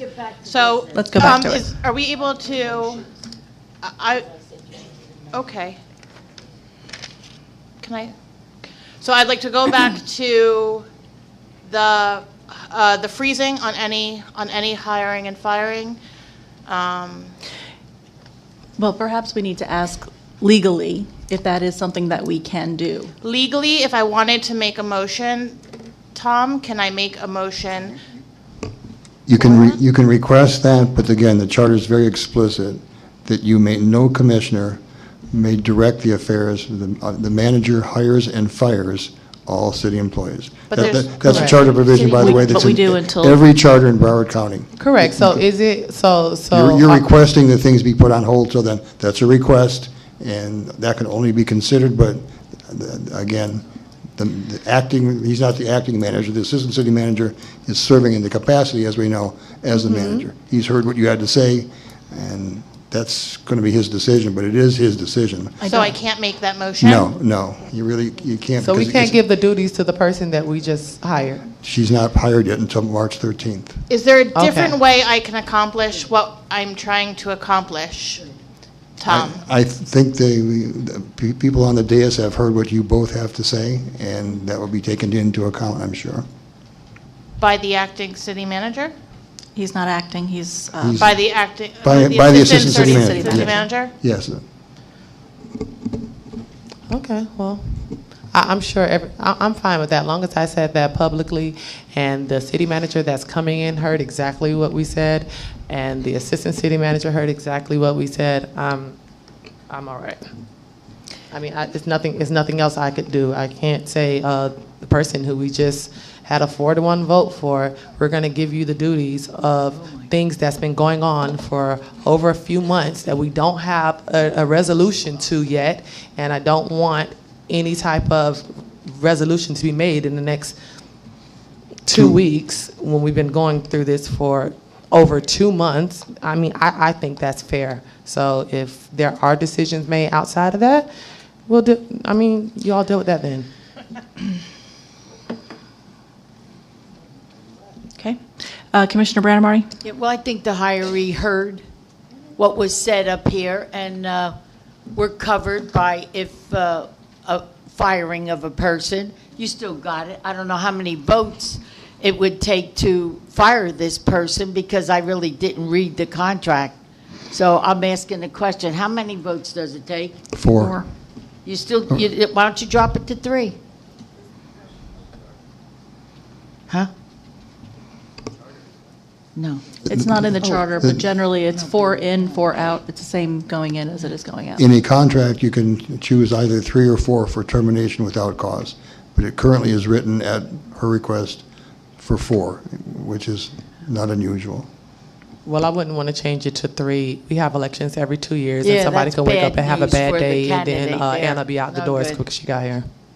No, I agree, it should be at 4, because you got an election coming up where there's 3 seats open, and that doesn't make me even comfortable for her. So I side with her on that and stick to the 4.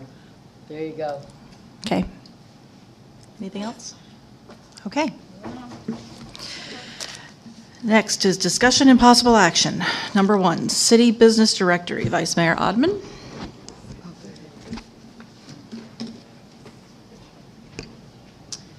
Thank you very much, Mayor. All right. So I think this came up, the need for a city directory came up before I was on here, and I don't know when we started speaking about the app. I apologize for not having my PowerPoint today. But if you looked in the backup, I've started speaking to different app developers to sort of get a feel for how much this would cost us. The app would be something that we would, it would be used for tourists that came in to be able to search for local restaurants, hotels, shopping, nightlife, and, where the different parks are, things like that. But if you've ever used the app from Miami, or there's another one for Fort Lauderdale, it's very useful for locals as well, especially when you have an influx of restaurants that are coming in and new development. It's really hard to keep up. And the app, depending on how you flesh it out, has the ability to show you reviews, and you can get an idea if you want to go to Padrino's or the Ale House or whatever's your thing. So on the app as well, it would really allow us to tie in events. So if there was Dania After Dark, Arts and Seafood Festival, this would also, we'd be able to put that on there. And when we talk about the brand and we talk about the new logo going out, and we start to strengthen our identity of what Dana Beach is and what it looks like across the board. This is just another tool to kind of help us do that. So I put in the initial proposal. It looks like it would be around $30,000 to do an app like this. So what I'm working on now is finding, somebody either to sponsor it entirely, partially. We'll kind of have to see that, but hopefully it's the direction of the commission that they, find this to be a useful thing worth pursuing. We have our Super Bowl committees and our Super Bowl talks that we have as well as, people, when they come into the city for that, this will be something else that's very useful to them. I don't know, Mark, would you be able to start pulling information for us? Would that be something you'd be able to do for the businesses and things like that? Mm-hmm. Okay. Because I started to just build it out myself with my, I know. Trying to save you money. No, I wasn't trying to sell you my app, but I was just trying to get an idea of how it would work and, visually what it would look like. So, but it seems like when we get a real, developer, that's going to be something that they're going to need. They're going to need the lists of all of our hotels, most current restaurants, and all of that, depending on what we put in there. So if we could start getting that together, that would probably be helpful. Was that a yes, Mark? I think you said yes. I'm sorry, I didn't press my button. I know you have your lights on, but can I Vice Mayor, I have a question for you. Yes, go for it. I think this is a good idea, but I think that the proper procedure would be we'd have to do an RFP in order to get different bids for this from different companies before just deciding on one. Well, no, I wasn't proposing that we decide on anything tonight.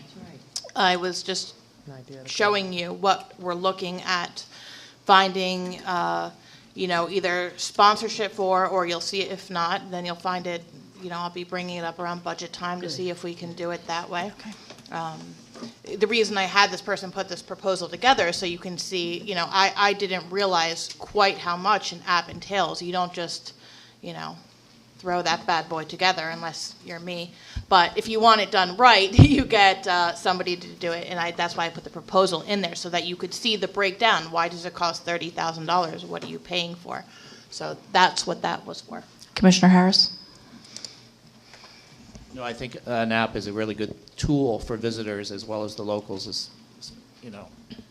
You could use it or you could delete it if you were a visitor, if you're not going to come back here, but hopefully you do. Mm-hmm. But there's many app developers out there, and with our logo on our new logo on the homepage, I think it's definitely worth looking into. All right, great. Commissioner James? Yes. When I first sat here in 2016, former Vice Mayor and I, it was his idea, actually. He first brought up this app, and it was really excited about it, and then we didn't really have consensus here to get that done, and I'm so glad that you're bringing this back up, because this is 2019. Like, everything is, I don't know how many doctor's offices I go in and look at business directories on where to eat, what to do, where to shop, activities, and we need to come along with the times. And so thank you for bringing this back up, and I'm very much so in support of this. Hopefully we can find some sponsors out there to help us with the cost of this. But I think with some incentives on what a sponsorship could get, it could be advertisement for them as well. So I totally think this is doable. I do want to make a correction. I was saying 30,000. I don't know why that number was stuck in my head. It would actually be 22,000 to do the whole app. So that would be a separate cost from if we did also we talked about having a book available in the hotels, printed. If we want to do that, that's separate. But for the app, it would be 22. So we could look at either the sponsor, we can look at it in the budget.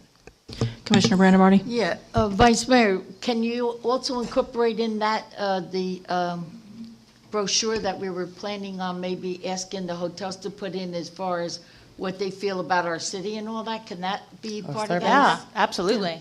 That's it then. Yeah, some Because then we surveys. can give it to all the hotels, and then they can tell us where we're missing our mark, what Sure. they want to see as an improvement. That's something that could be incorporated into an app Sure. as well. There's usually surveys done on apps all the time Mhm. after you use them. Yeah, so we have a lot of different options in front of us, and as we find who we'll be working with, we can direct them that way accordingly. All right, thank you. Did you want to make any sort of a motion, or? Yeah, I don't know what you're asking I don't- here. I'm not sure. No, right now, we're not asking for anything. I'm just showing you, and then I'll bring it back Can we once. task you? What's Can we that? task you to working with Mark and getting the information necessary? Self-tasked. Got it. It's on my list. I got you. Okay. Number 2, Smith Store Properties. Commissioner James? Yes, this is something that's been on the agenda and we've been working with since 2017, and I don't know if it's fallen off the radar, but it has not fallen off my radar. I wanted to discuss a few things about the Smith Store Properties. I'm not sure if you all are really familiar with everything, but in 2017 we received appraisals to purchase the properties from Mr. Smith, and then up to date. Right now, we've spent over $500,000 to date, which includes fencing, the restrictive covenant, like purchase, demo, asbestos, all of those things. Well, actually, that'll be about $1 million if we add the restrictive covenant of $500,000 that we gave to this project. We don't have a timeline currently for this project. We don't have an architect yet for this project. I know that I asked Mr. Donnelly about a month ago, and he said architect still hadn't been selected. I want to prioritize this. I don't know what's the holdup of it, but I definitely want to prioritize this, and I want to make sure that we are all on the same page on who could purchase these properties. I know that there was discussion that one of the properties in particular, which is the corner lot, be built, bless you, be built for a police officer, because this part of the neighborhood had been ridden with drugs and prostitution and is right near a school. We first have to see if a police officer will even want to live there. However, the other lots, these won't be affordable housing lots. These won't be anything that goes, under what we are proposing with our at-home Dania Beach program and our CRA. These are lots that are going to be probably a little over market value. We wanted to build something to bring up, the value in that neighborhood.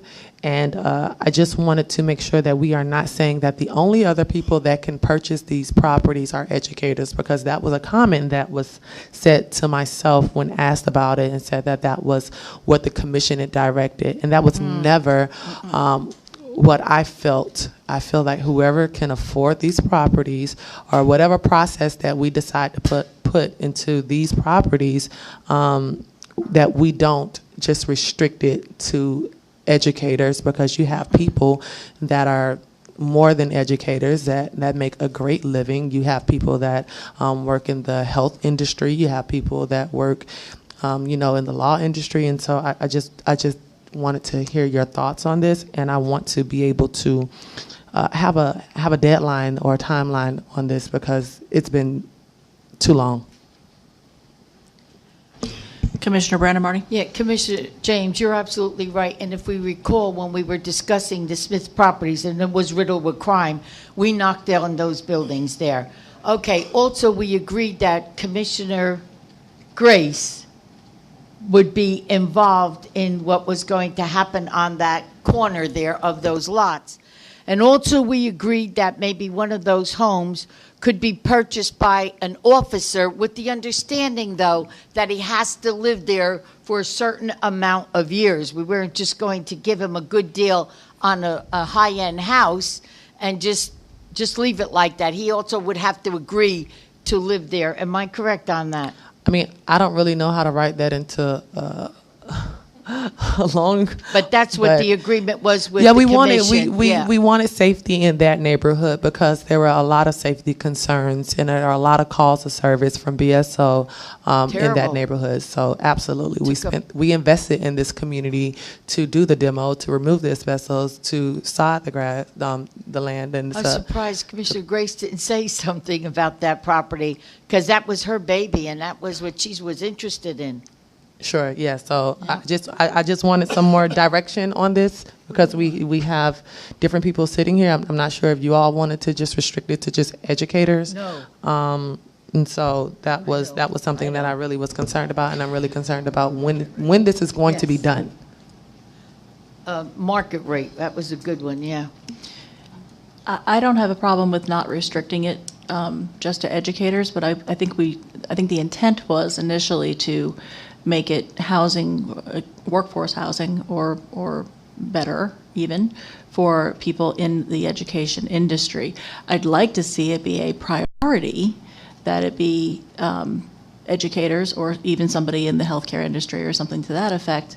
But I mean, I don't think we could restrict it completely, in all honesty, because if you have educators that, for example, if the price of the home is too high and they can't afford it, that may be an issue. But I think it should be if there's some way to prioritize it when the decision is made, that would probably be I don't best. want to prioritize it to educators. You have people that have different types of livelihoods and careers that aren't educators, but they are just as important as educators. And so to just say only educators could have these homes, I mean that's not the direction that I want to go in with these Isn't that properties. discriminatory to do something like that? I'm not sure. I agree with Commissioner Brandemarty and Commissioner James that we should not be putting any stipulations on it. And as far as the timeline, I mean, with the new city manager coming in, I think, within the next 60 days, do you want an update of where we are on it and what our next move is going to be? I mean, a timeline would be Okay. just some type of timeline. We don't currently have one, and so. Well, I think we're going to have to set that up with the city manager, though. Well, Assistant City Manager Donnelly has something to say, if we can. Yeah, on this matter, just regarding where the education component came in, when the city first acquired the property for Smith's store, that was the only parcel that we had, and that got knocked down, and everybody recognizes that it was an attractive nuisance. And the fact that it got knocked down, really improved the neighborhood. And the idea was to put a cop in the house in the corner as part of the Oasis program. Put them right over there so there was more safety in the neighborhood. And the idea of where the educator came from, we recognize there was a continuing problem with the fourplex. The city acquired the fourplex next door, and it happened to own the parcel next to it. So there became the opportunity of looking to perhaps doing more housing in there. And I believe Commissioner Grace had asked about who would live there, and we had suggested perhaps an educator, because the area in College Gardens was known as a place for principals and college professors. That's how that came about. But none of that is written in stone. And the comment about structuring the housing so it's affordable, for a teacher might be an issue, since it's going to be market rate housing. So currently, the city, Mr. Baldwin set up a committee, and he had a few residents sit on it, myself and Danny Marks, and Mark LaFerrier has been there. And Mr. Schnidman is helping out. And so where we are, but a lot of this stopped when Mr. Baldwin retired. When he left, I just don't have the time at this point to address that, and it will become a new priority, with Ms. Garcia coming on board. So we'll pick it up at that point. We'll give you a solid timeline on development. That's it for me then. With that, I guess we'll just speak about it again when Ms. Garcia gets here. Next item is Biggest Loser Challenge. Commissioner James? Yes. This is going to be really quick. I just wanted to see if you all could give me the consensus to go work with Paula on some type of a health challenge on the biggest loser, meaning like not weight. I don't want to do weight. I want to do like body fat percentage. I think it would be if we had a reward worth having. I think it would be. It speaks to our insurance or us being more of a healthy city, healthy employees. It's something that creates competition and fun things, and I wanted to try and create a program or some type of a challenge called. It doesn't have to be called The Biggest Loser. I just got that from the show, but it could be called something that we are challenging our employees to do something in the health field of being more fit, being more healthy, and cutting down on diseases and all that other stuff. I want to go further into. I used to work for a company in Port Everglades, and they did something similar to this. And they gave everyone a Fitbit.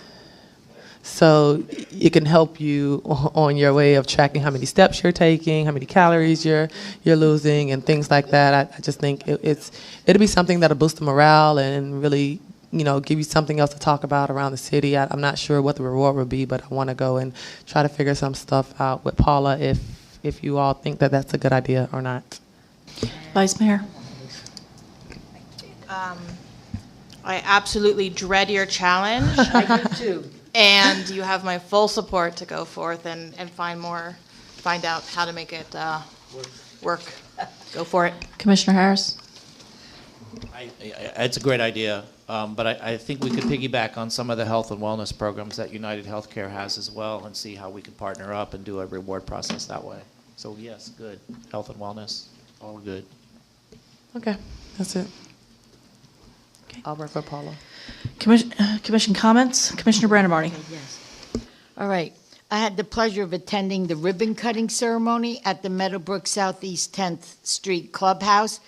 These residents renovated their clubhouse to a state-of-the-art facility, and special thanks to the residents and their president for allowing our chamber and working with Randy Shank to have a health, fits right in with this, fair in the facility, and I believe they do it yearly.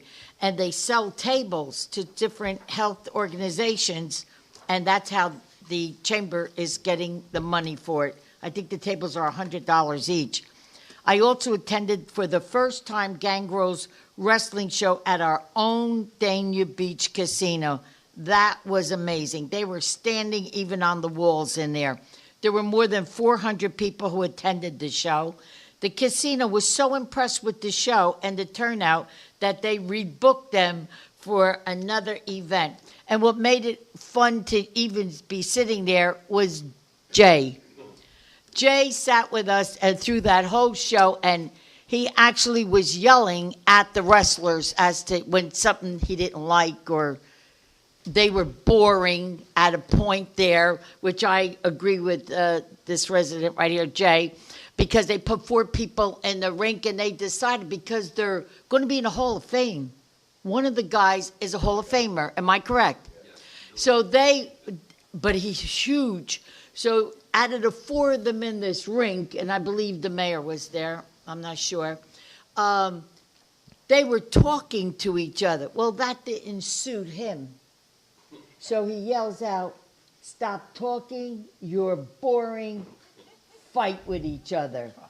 So he's very militant child over there you have there, Mr. Shapiro, but I adore him. So it was really interesting, but he never shut up. He's sort of like me, really, on that.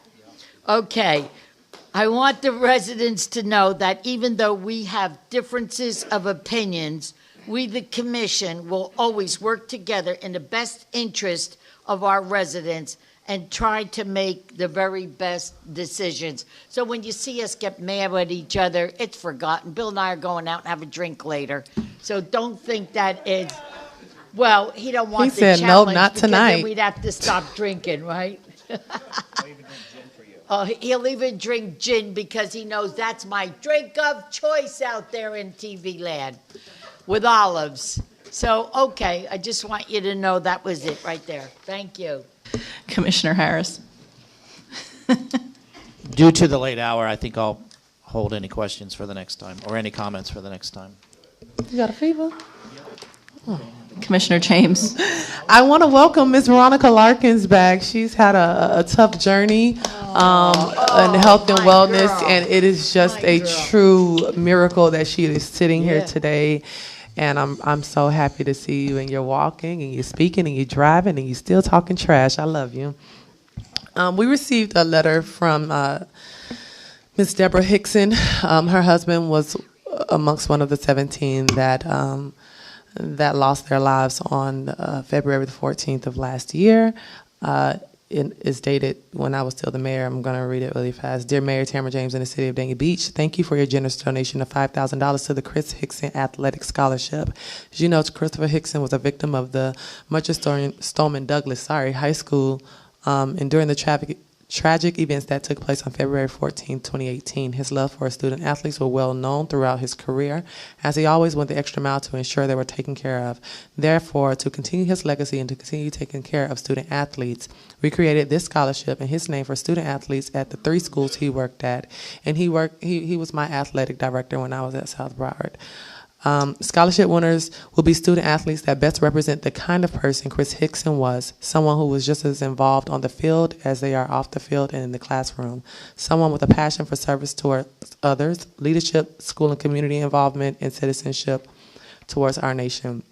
It is so incredible that you are honoring Chris by donating to this scholarship. This will help continue his legacy of helping students be the best that they can be throughout higher education. We are awaiting approval for our Florida-based nonprofit corporation recognized under 501c3 of the IRS tax code. And for your records, please note that the Chris Hickson Athletic Scholarships tax ID number is, and I have it here, and I'm going to pass it down, and it's just giving her your contact information. And you know, Debbie, I've worked with Debbie many years with our Thanksgiving efforts, as she used to head the Harvest Drive at South Broward High School, and her and her son, they are shining examples of who Christopher Hickson was, and they meshed well as a family. And I just want to continue. I want to thank the commission again for really giving to this scholarship, because the scholarship benefits kids that are right here in our neighborhood, in our backyard, and he served the kids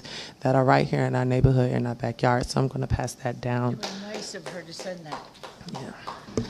I had a lot of time at the grand opening of Padrino's, so this is a plug for Padrino's. They are now open in Dania Point. Please go, and I think that was my cheat day. I was really upset because I wanted some chicken wings, but I ate some delicious food, and I got a hat there as well. I see progress going with Popeyes, and I'm very happy to see paint on the building, shovels in the ground, and some type of progress with that. Have we all looked at the City Hall colors? Uh-huh. We need to come up with something. The signs are being taken off City Hall. I'm really not satisfied with any of the colors, but we're going to have to choose a color. The color that looked, the best out of the worst for that we received. It's really hard to really match that with the surrounding infrastructure and buildings that we have.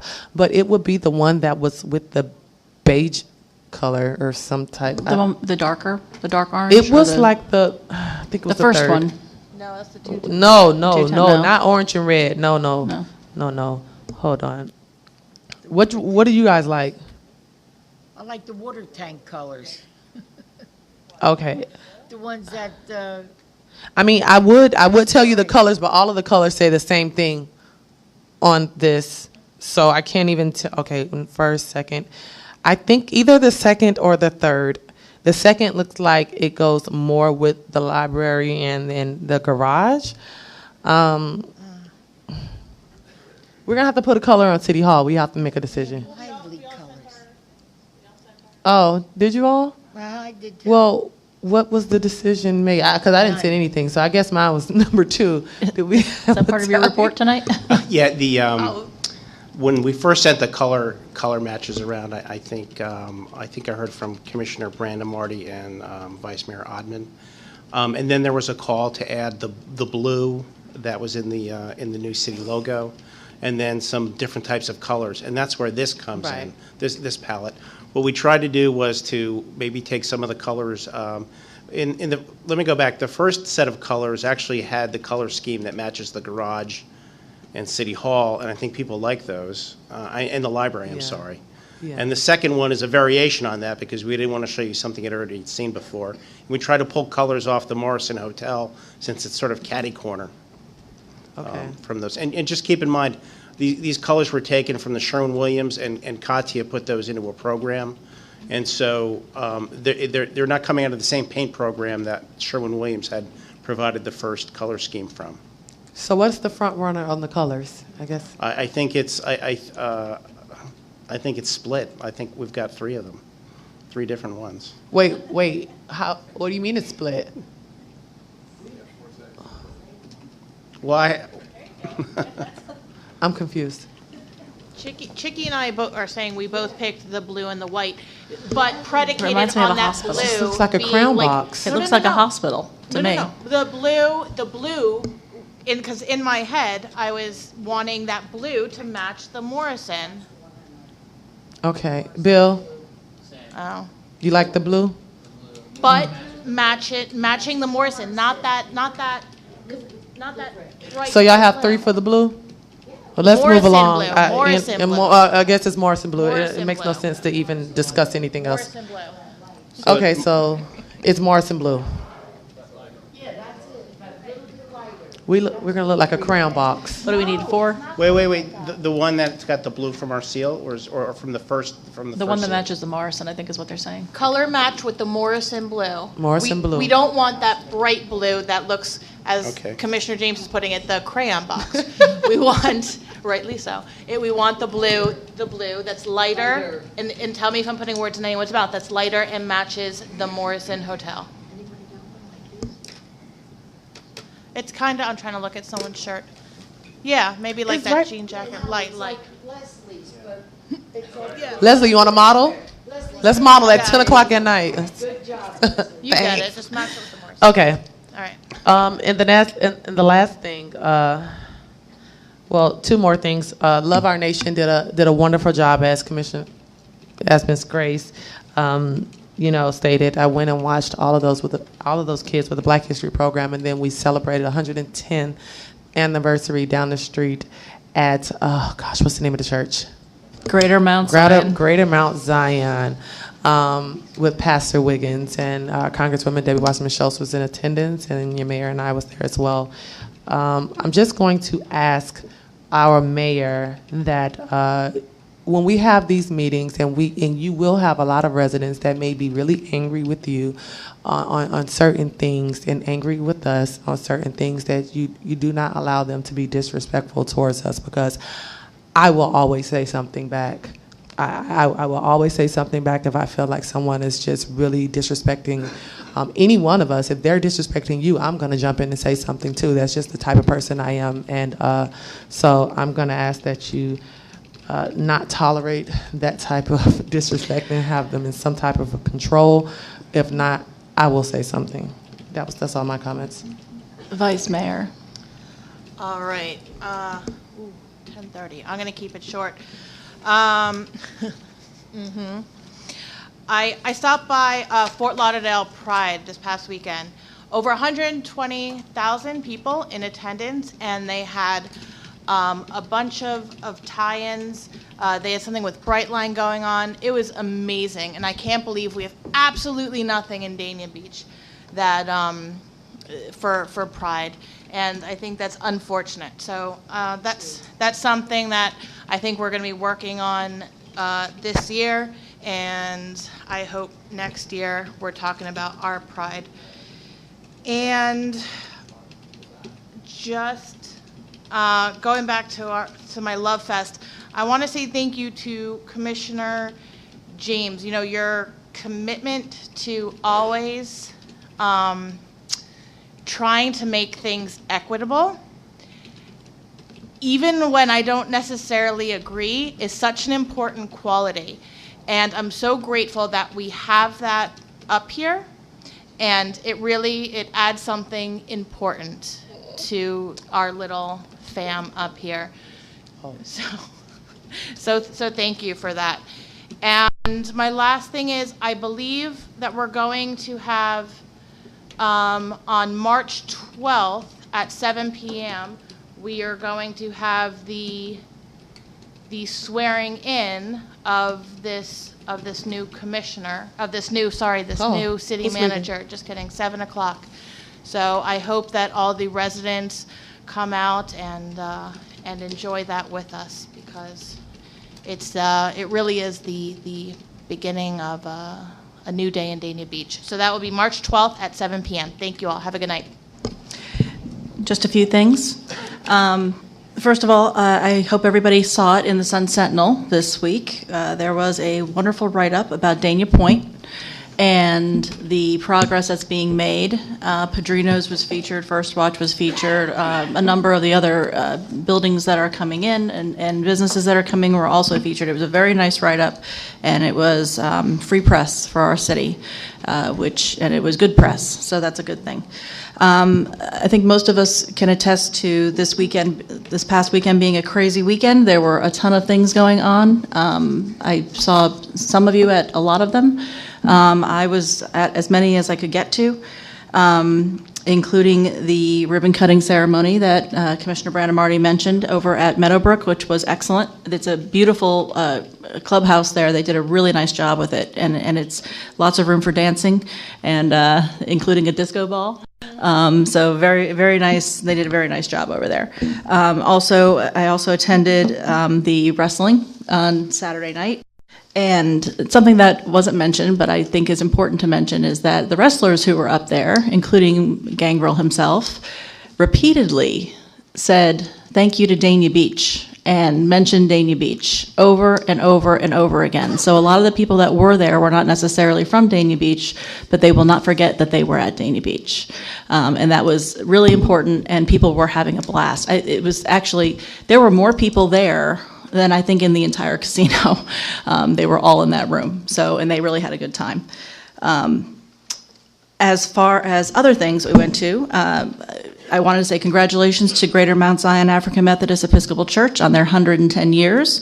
As Commissioner James mentioned, we did attend that service as well, and Congressman Wasserman Schultz was there as well. And I also want to say a special condolence to Pastor Wiggins, who did just lose his mother this past week, and he still persevered through his grief and came to the 110th anniversary ceremony. I know it meant a lot to everybody that was there, that he was there and part of the whole celebration. I also wanted to congratulate Irving Lodge, which those of you who don't know is a group home over in Melaleuca Gardens for people with cerebral palsy. They just celebrated 44 years.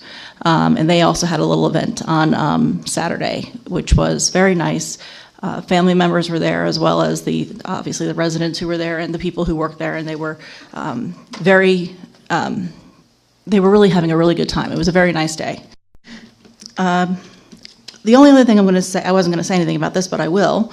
I appreciate your comments, Commissioner James. And you run your meetings one way, I run my meetings differently. We're not going to agree on that. That's fine. I don't necessarily agree that there was any disrespect this evening. I feel like there was some frustration that was being vented. And, I think we all need to look at the way that we treat each other. Mm-hmm. Not just the residents to us or us to the residents, but to each other up here as well. And I think we need to be conscious of the fact that there is some frustration that goes on, and sometimes people do say things. I don't think there was any ill intent with it. But, we all have our opinions on that. And, if you're sitting in this chair again at some point, you can run your meetings how you run your meetings. And that's all I have to say. Thank you. Can I speak not on that? I have something. Go ahead. I forgot to say, I don't know how I can forget to say, this is a proud mommy moment. The Parks and Recreation, under the direction of Director Eric Brown, we had our first Dania Beach Dolphins football and cheer banquet, and it was an amazing turnout, and we had a lot of good food and a lot of just appreciation for everyone that volunteered, and all of the staff and the kids and the parents. And my son walked away with 3 trophies that night, and so I'm really proud. He got MVP, the Ironman Award, and the Team Award, and so I'm very proud of you. Junior Mommy loves you. Okay, appointments. Let's start with Airport Advisory. Does anybody have any appointments? I do. Go ahead. I know, I got a bunch this time. I think it's a reinstatement. Bruce Hanover. And it says I have 2 appointments. So my other one would be Dr. Tamara Fishman. And that takes care of my 2. Commissioner Harris, do you have any? Commissioner James? Okay, Education Advisory Board, Vice Mayor? Terry Rock. And I'll get you the addresses for all these people afterwards. All right.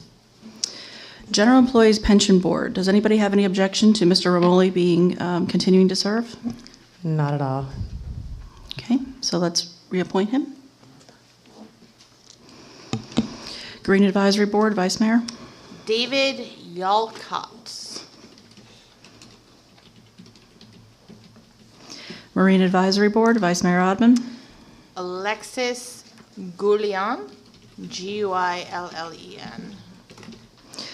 Commissioner Brandon Marty, do you have anybody? For where? Marine Advisory? Nope. Commissioner James? I don't have any for any of them. Okay, Parks, Recreation, and Community Affairs, Vice Mayor? Miss Ronnie Larkins. You still want that Parks and Rec? All right. She's already on there. You trying to steal? Is she my appointment? That you trying to steal? She on a bye. I think she's on a bye. She was Commissioner Grace's appointment, so you can reappoint her. All right, there then you I'm redoing it. So that was. You have 2 appointments there. So I only have, so that leaves me with 1 appointment. All right. Okay, and Commissioner James, you don't have anybody, right? Okay. Police and Fire Pension Board. I have, well, first of all, there's 4 appointments. There are 3 people who are currently there who have been going to the meetings regularly, have been going to the educational seminars and all of that. And as I think we all know, this is it can be a fairly complex board. I would suggest that we reappoint those 3 that are currently serving.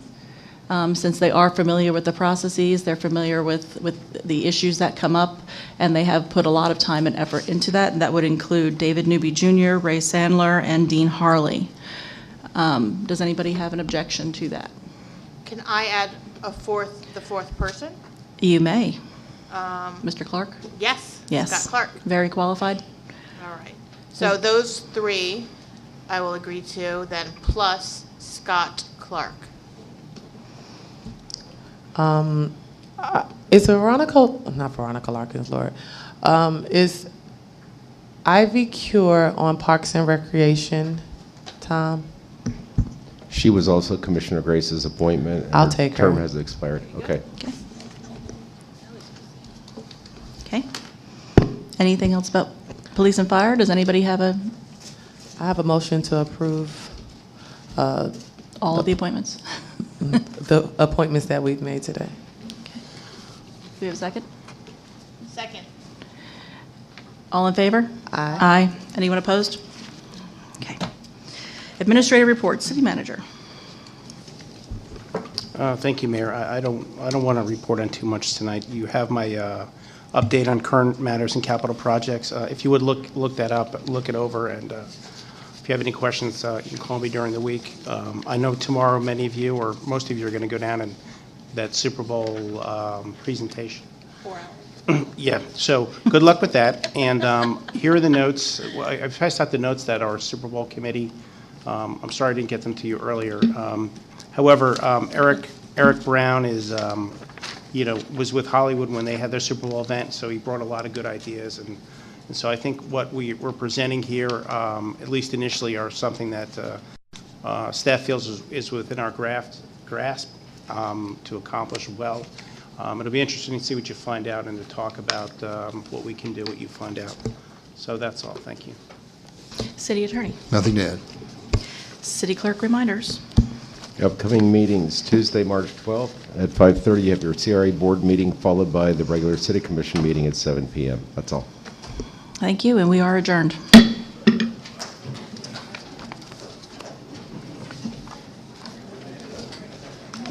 glad you liked him. I actually called him and said, you should do this. Oh, that was you? Yeah.